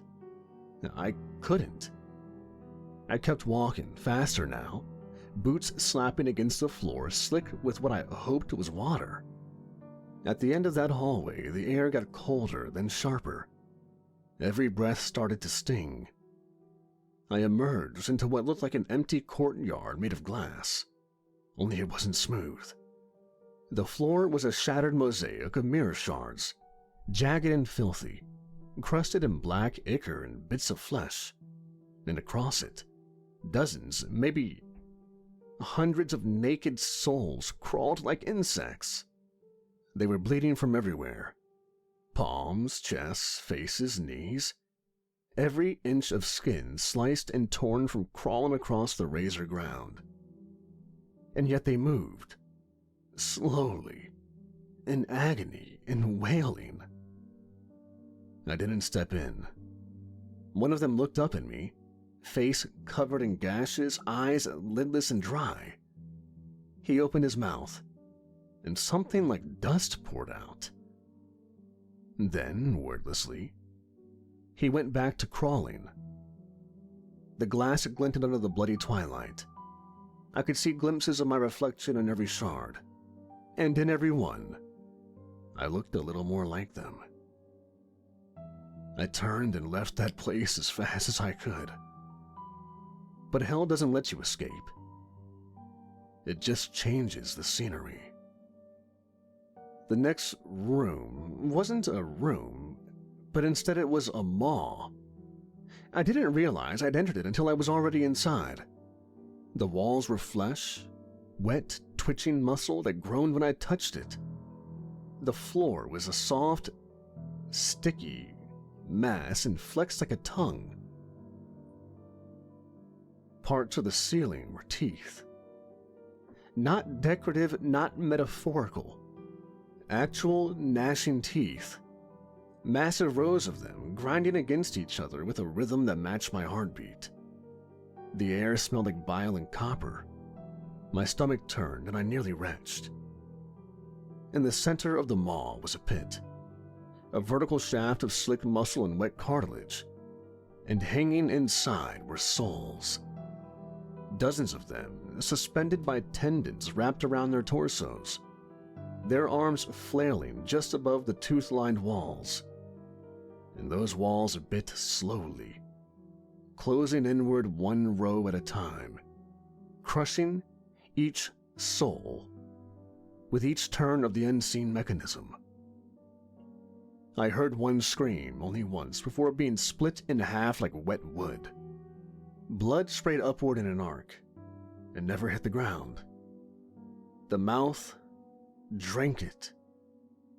I took a step back, then another, and the walls quivered and I knew I wasn't alone anymore. Someone had seen me. Not one of the souls, but the room itself. It knew that I didn't belong. I turned and ran. I didn't care where, I didn't care what was next. I just ran, my boots sticking with every step, the floor pulling at me like it didn't want to let me go.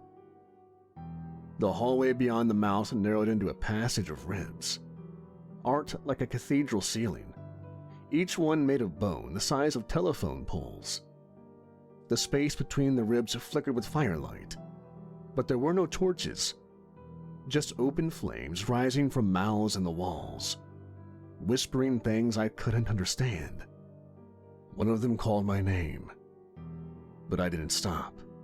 I couldn't trust anything here. The maze went on. More screams, more blood. A bridge made of spines, a tunnel that pulsed with a heartbeat. A room where every sound I made became a scream in someone else's throat. I kept going. My energy was almost gone. Mephisto's gift flickering out like a dying candle. I hadn't eaten in what felt like days. My stomach was clawing at itself and my vision blurred. I dropped to my knees in a long corridor lined with hanging chains. Above me, the ceiling opened into a blood sky I hadn't seen before. And there, in the distance, through the haze and the heat waves, I saw it. A spire. Black stone, red windows. A steeple of rusted iron shaped like a cross. A church. It looked like salvation, even though I knew better. Even in hell, some part of you still wants to believe the light means something. I stood and I walked towards it. I fled blindly, the screams of the half-chewed echoing behind me like a hymn of damnation. And for what felt like hours, I didn't think, didn't breathe, didn't even exist. I just moved, letting my legs carry me across the ever-warping terrain. through corridors that bled from their ceilings, past windows showing visions of my past mistakes refracted through flames, and over bridges made from stitched-together femurs that cracked underfoot like brittle branches.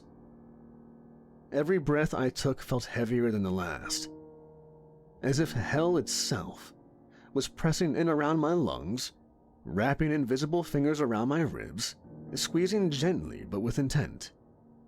Somewhere between the corridors of bone and sinew, I heard it. Music. Not like Lucien's Madden piano, not like anything beautiful. This was deeper, slower. A chorus, rising from beneath the very floor I walked on, vibrating through marrow and muscle and filth. I followed it, not by choice, but because I didn't know what else to do. My boots slick with something black and syrupy, my skin itching under the damp air that seemed to stick to me like sweat made from oil. The hallway opened suddenly into a vast chamber with no roof, only sky, or what passed for sky in this place. A swirling mass of fire and teeth and sorrow, watching in silence. The room itself was wide, almost circular, lined with hooded figures standing on raised platforms that curved along the walls like choir stalls in a cathedral. Their robes were sewn from patches of flesh, scripture etched into every fold, glowing dimly with an inner heat that made the symbols writhe like worms translucent beneath skin. None of the demons moved, yet all of them sang. But the song wasn't music. It was agony transcribed, a melody made of screams bent into notes, harmonies woven from the cries of sinners flayed open and left to rot beneath the altar of some ancient unspeaking god. As their voices poured over me in waves, my skin began to itch, then crack, then blister, not from heat, not from flame, but from whatever sound came from this unholy singing. It was exposing nerves from me that hadn't existed seconds before. I fell to my knees, my ears bleeding, teeth clenched so tightly I thought they might snap, and around me I saw bodies, human and some not, dancing. Not willingly. Their limbs flailed in rhythm to the song, torsos jerking like puppets tied to invisible strings. And as they spun, their skin burned away, revealing charred muscle and twitching organs still trying to flee their cages. They danced until they collapsed. Then they danced again. I crawled out of there, howling silently, unable to hear my own voice over the choir's infernal hymn. And then came the wheel. It towered over me like some mechanical god of old, half embedded in a cliffside of cracked stone vein with glowing magma. A wheel of punishment. Massive and slow-turning, with arms made from barbed wire rotating ceaselessly, dragging behind it a trail of smoke and sobbing. Chained to it were sinners, or what remained of them, limbs broken and reset, bones twisted in unnatural angles, eyes gouged out but still wet with tears. As the wheel turned, the chains would snap tight, wrenching torsos in directions the body was never meant to bend, cracking pelvises like crab shells, snapping knees inward, resetting them the wrong way, and then again and again. And those who fell off were not free. They crawled back to the base of the wheel and begged to be chained again, mouths foaming, tongues swollen, whispering prayers I didn't understand. One man reached toward me as I passed, a hand bloody and raw. "Join us. The pain is pure here.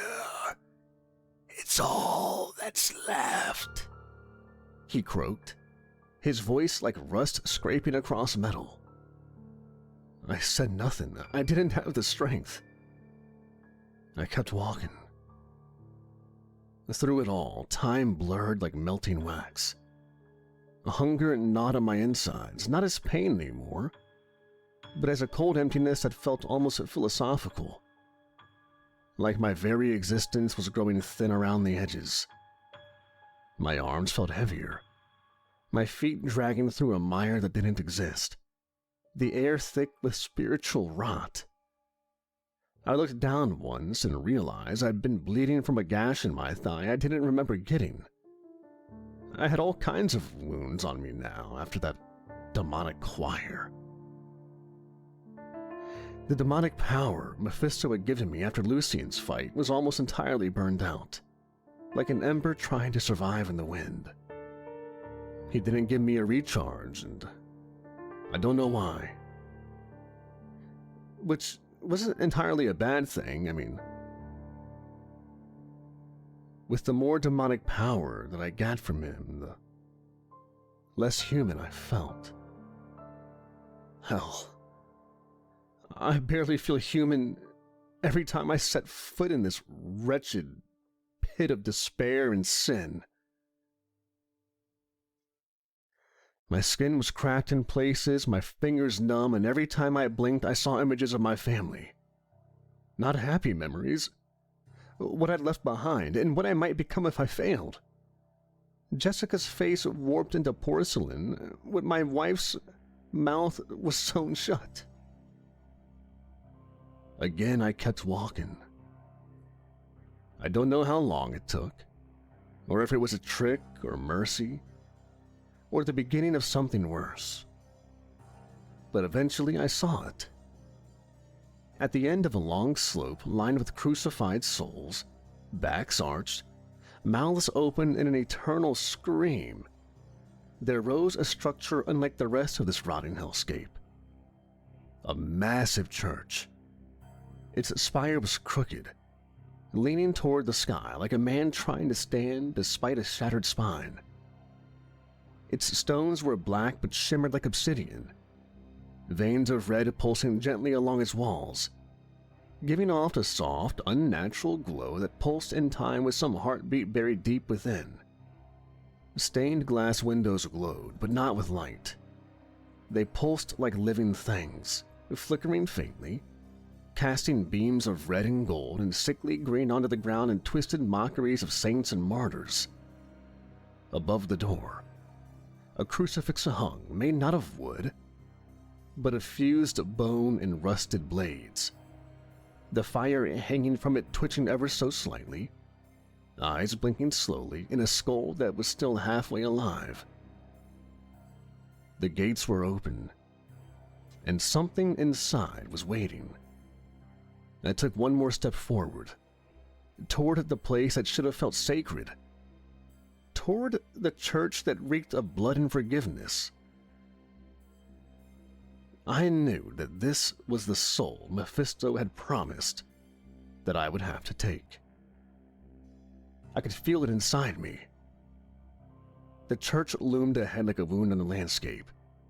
The air grew hotter the closer I got, thick with the coppery scent of blood and something sweeter. Incense or rot, I couldn't tell. The screams had thinned, replaced by a low, sustained moan that vibrated the bones beneath my skin. They were hanging, crucified outside the church walls, bodies twisted in mockery of redemption. Dozens of them, male, female, though it was hard to tell beneath the layers of decay. Their arms were nailed out in grotesque parodies of grace. Flesh stretched too far, some split open to reveal tendons like violin strings. Heads drooped, but not dead. Not all of them. One raised his face to me, swollen and blackened, limbs twitching. Flies blanketed the bodies in thick clouds, crawling over open wounds, sipping blood like holy wine. Ash rained softly, endlessly, sticking to their damp skin and open eyes. Some twitched, some wept. None begged. The doors of the church opened with no sound, just a slow, reverent swing inward. as if the building itself was welcoming me. Inside, the air shifted. Cooler, still thick but reverent, sacred. The kind of sacred that makes your skin crawl. Along the walls of the church were tapestries. They were sewn flesh, stretched taut and backlit by flickering red light. Saints with flayed faces, martyrs mid-scream, their suffering immortalized in gristle. When I stared at them too long, the images changed. One saint opened its stitched mouth. Another turned its head slowly toward me. The floor was black stone etched with a spiral of symbols. Some holy, some blasphemous. Most both. Every footstep echoed like a confession. Every breath felt like it might be my last. Then I saw it. At the far end of the cathedral, behind a pulpit carved from bone and nailed together scripture, hung a crucifix. A man, if it was still a man, hung from it, impaled with 6 massive nails. "I see you've come to seek grace." The voice didn't boom. It whispered, deep and smooth, like the warmth of a sermon whispered too close to the ear. I turned slowly, instinct already telling me I'd found the soul I was meant to collect. He stood just beside the altar, massive and still, his hood casting his face in shadow. His robe was the color of dried blood, stitched at the sleeves with a thread made from something disturbingly pale. His hands were enormous, thick and weathered, fingers stained red as if dipped in centuries of sin. "Welcome, traveler. This is the house of cleansing. A place where the soul may be scrubbed of its blackness and prepared for salvation." I didn't speak at first. My throat was dry, and my instincts were screaming that this was no preacher, no priest. This was something worse. I'm looking for someone," I said finally. "You found him. I am Brother Malric, shepherd of the forsaken, butcher of the impure. I prepare the wicked for their final grace," the figure said, folding his hands across his waist. Butcher. I cut my face straight, grip loose. "I'm not looking to convert," I said slowly. Malric chuckled, a warm, amused sound that made the hairs on my arm stand up.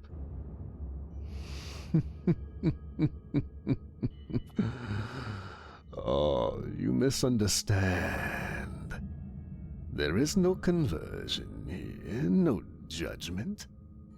Only acceptance and repentance. You need not believe in salvation, you need only submit to it." He stepped closer. I tensed, but he stopped at the edge of the pulpit, tilting his head like a curious teacher. "You're a man burdened by guilt. It drips off of you like oil. Your soul is swollen with rot.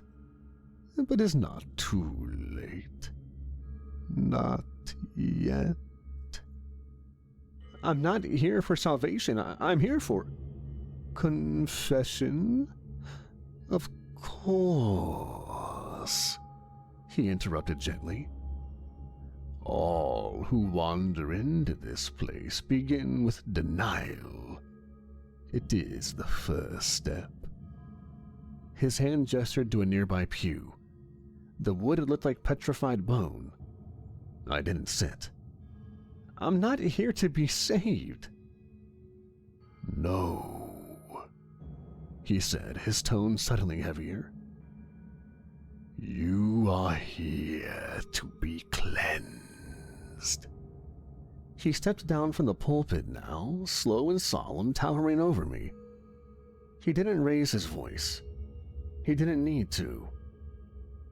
You carry sin in your marrow. It pulses in your blood. And whether you understand it or not, you came here to beg, to crawl, to suffer, and to be made clean. My mouth was dry. I took a step back.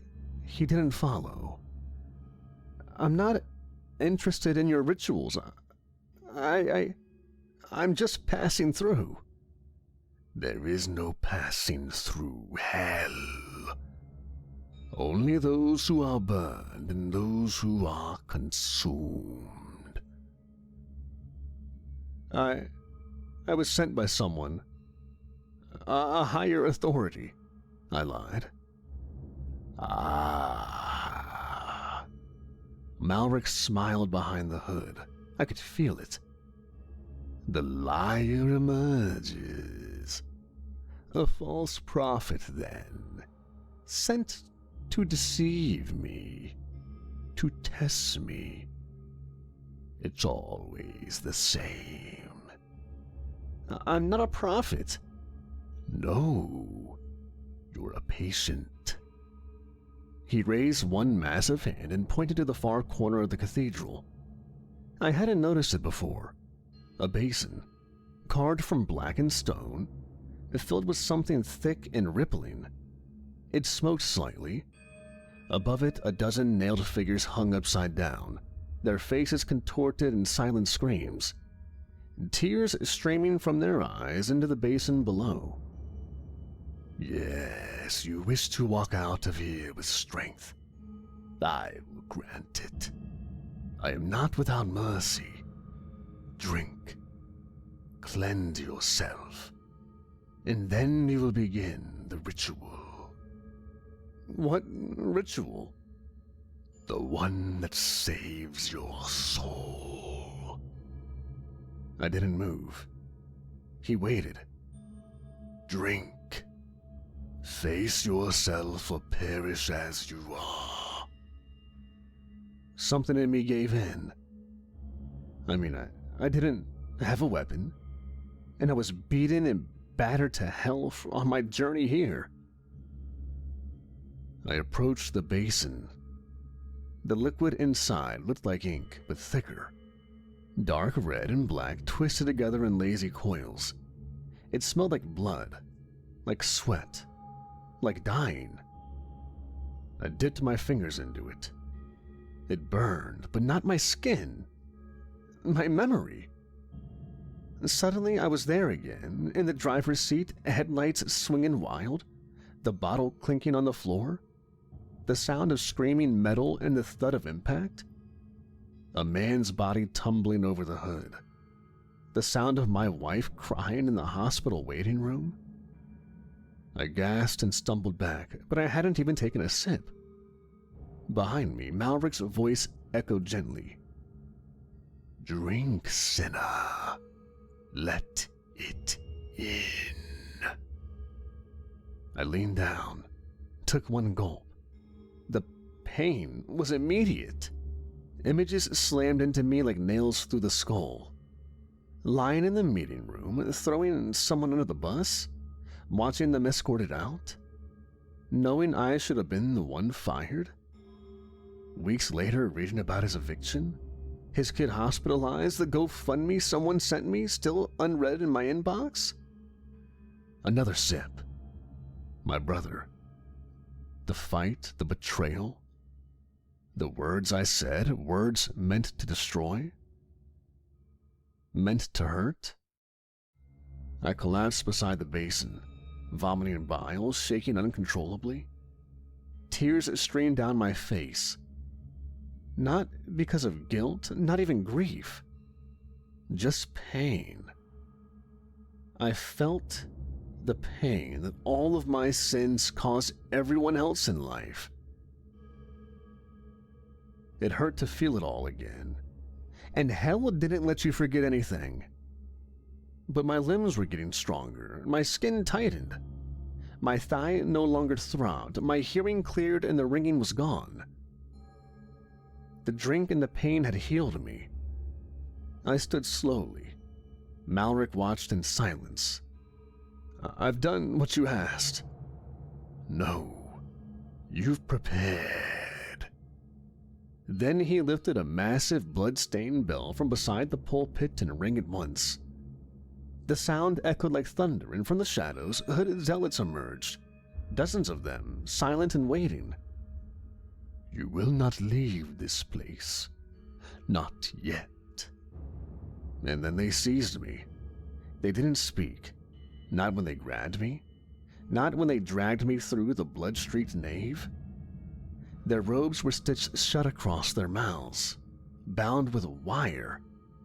I struggled at first, screamed threats, promises, curses, but none of them flinched. They moved in perfect unison, like a single thought with 100 hands. The pit waited behind the altar, sealed by a stone slab painted with something like rust. They pulled it back, and the stench rose so strong it felt like it pressed fingers down my throat. Sulfur, rot, and meat. Something growled below, deep and low and hungry. Malric stood over me, holding a rusted censer in one hand, the other raised like a benediction. "You have confessed. Now you must bleed. Only through pain will your cleansing be complete." I tried to fight, even then, but I was still dizzy from the font. My body healed, yes, but wrung out like a towel soaked in sin. The zealots lifted me like a doll and threw me into the dark. I hit the stone hard and rolled twice. Something cracked in my shoulder. I groaned and pushed myself up. It was pitch black. The only light came from above, a perfect square of red glowing light faintly behind the altar. Then it closed. The stone slab scraped back into place, sealing me in. And then the growl again. It wasn't human. Nothing about it was. It came from the far corner, low, phlegmy, and predatory. Claws scraped against the stone. Then a sniff. Then silence. I backed away slowly, keeping my steps light and deliberate until my heel caught something. Bone, and lots of it. I knelt quickly and felt through the pile. Rib cages, femurs, shattered teeth. Then my hand closed around something solid. A shield. Small, indented, but real. Still attached to a skeletal arm, I yanked it free. Beside it, buried under more remains, was a short sword. Rusted but whole. A blackened hilt wrapped in wire. The blade was chipped and slightly bent, but sharp. The growl turned into a bark. A heavy snort of breath. And then I saw it. 2 white eyes glowing faintly in the dark.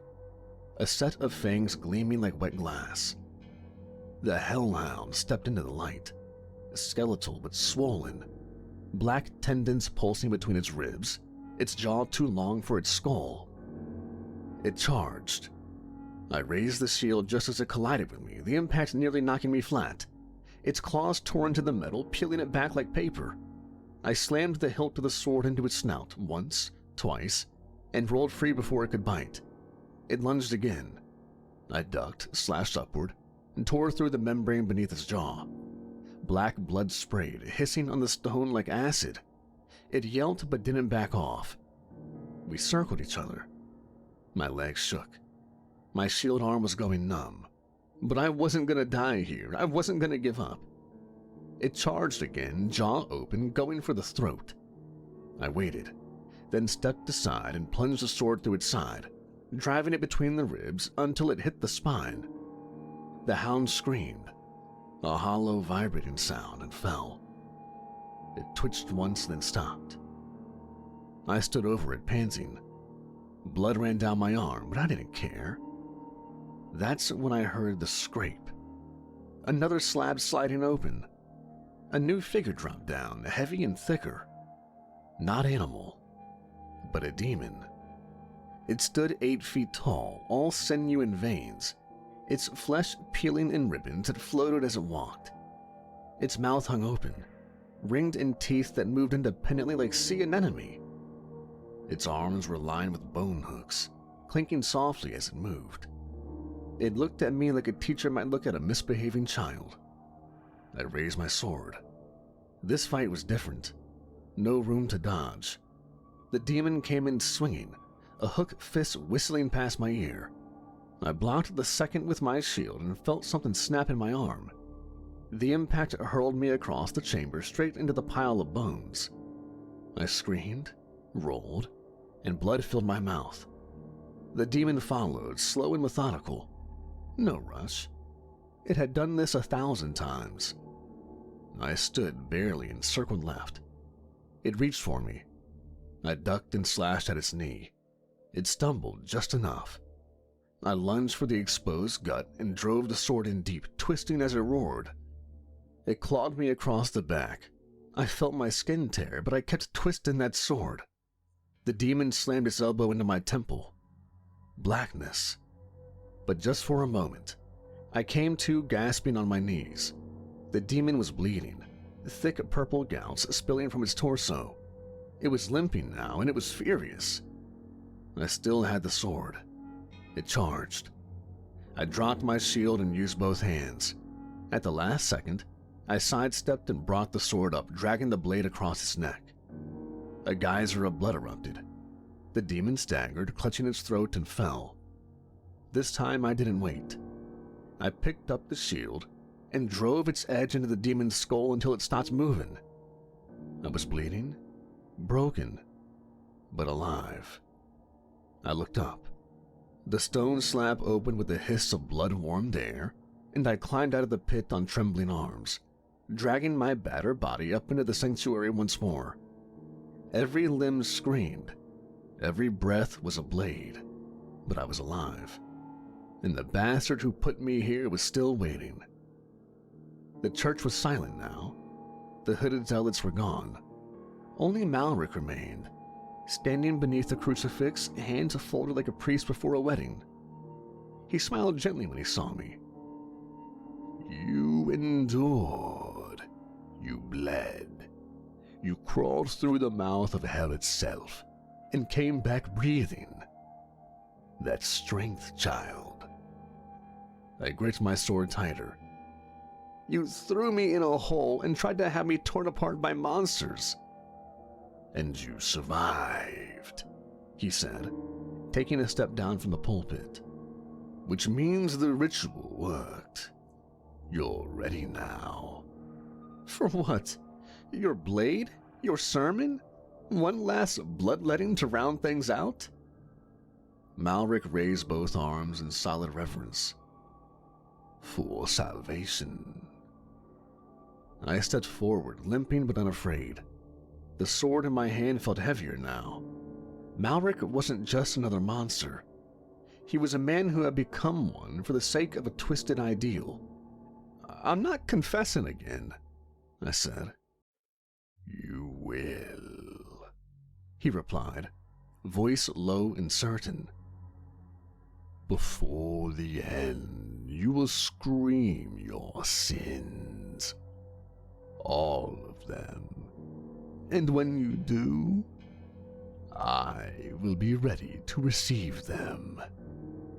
He reached behind the altar and drew his weapon, a massive cleaver, black and chipped, etched with scripture. The blade buzzed faintly with energy, as if it fed on guilt. Let the cleansing begin. He moved with horrifying speed for a man so large, rushing down the aisle and swinging the cleaver like a man chopping firewood. I ducked under the first arc, rolled right, and slashed at his side. My blade scrapped his robe and bit into his flesh, but just barely. The man was thick with muscle and madness. He grunted, turned, and backhanded me across the face. I hit the floor hard, teeth clacking together. Blood pooled in my mouth and I staggered up. Malric was already closing in. I can see into your heart. You made a deal with the devil. You took it without question. That is your true sin. I blocked the blow with my shield, what was left of it, and the wood cracked. I retaliated with a quick jab to his side. He growled, stumbled, but didn't fall. You lie to yourself. Pretend you're saving your family. You enjoy this. You love the killing, the blood, the fire, just like the rest. I backed away, panting. He was too strong. I couldn't overpower him. But I had to outlast him, if anything. You want confessions? I shouted, circling him. Fine. You want sins? I'll give you some. He paused, cleaver held at the ready. I drove drunk once. It hit a guy. He lived, but barely. I didn't stop. I just kept going. My wife begged me to turn myself in, but I didn't. Malric's eyes narrowed. I lied at work. Lied to keep my job when I should have been the one fired. The guy they let go lost everything. I never said a word and never looked back. I stepped forward, sword raised. I got angry at my daughter. Yelled at her. Scared her. She cried all night. I told myself it was stress, that I didn't mean it, but I did. Malric moved like a judge passing sentence. Good. Bleed it out. He charged again. I dodged left, but not fast enough. His cleaver grazed my side, opening me up. Blood sprayed the tiles. I stumbled, dropped to one knee. Malric stood over me, raising the cleaver high. Confess and be cleansed. I smiled through bloody teeth. I already did, asshole. And then I lunged. He was standing there, still soaking in the confessions of my sins, when my blade caught him off guard, slashing across his throat in a perfect, desperate arc. There was a moment of stillness. Just one. Then blood poured from Malric's neck in a torrent. And not just blood, but voices. Thousands of them, screaming, moaning, praying. A river of sound. The souls he had consumed, released in a chorus of agony. Malric staggered back, clutching his throat. His cleaver dropped with a thud. He fell to his knees before the altar, eyes wide and unfocused. He tried to speak. Glory in excelsis. Then he collapsed. The sanctuary trembled. The massive crucifix above the altar cracked down the middle. The man nailed to it gave one final shuddering breath and then went still. Everything was silent. Then the blue flame rose from Malric's chest, curling upward like smoke. It hovered for a moment, then drifted toward me, slow and deliberate. When it touched my skin, it sank inside me. I stood there, bleeding, shaking, and empty.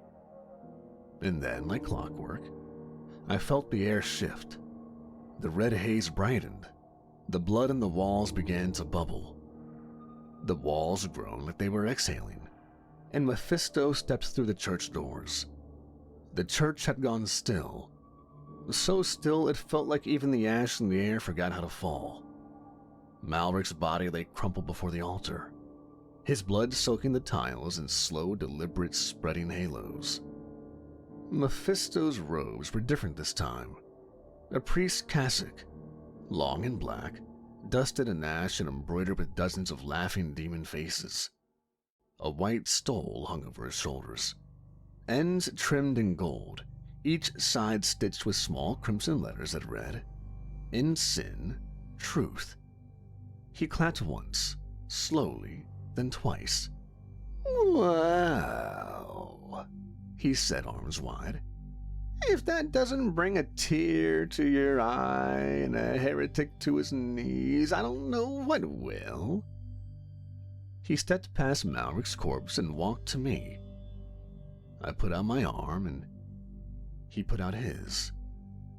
Malric's blue flame of a soul left my hand and entered Mephisto's. "Brother Malric," he said reverently, placing one hand over his chest. "You served with such passion, such drama. But you were a little much, even for hell. But oh, did you leave an impression? Mephisto held Malric's blue soul in his hand. The flame resisted at first, quivered and shrank, but then it folded in on itself and stretched toward him like a ribbon of smoke. It wound around his wrist, up his forearm and across his chest.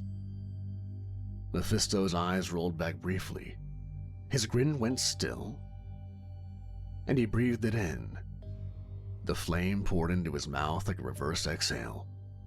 No theatrics, no fanfare, just one long, silent draw until the light disappeared entirely, and the room went dim. Mephisto closed his eyes and let the moment sit.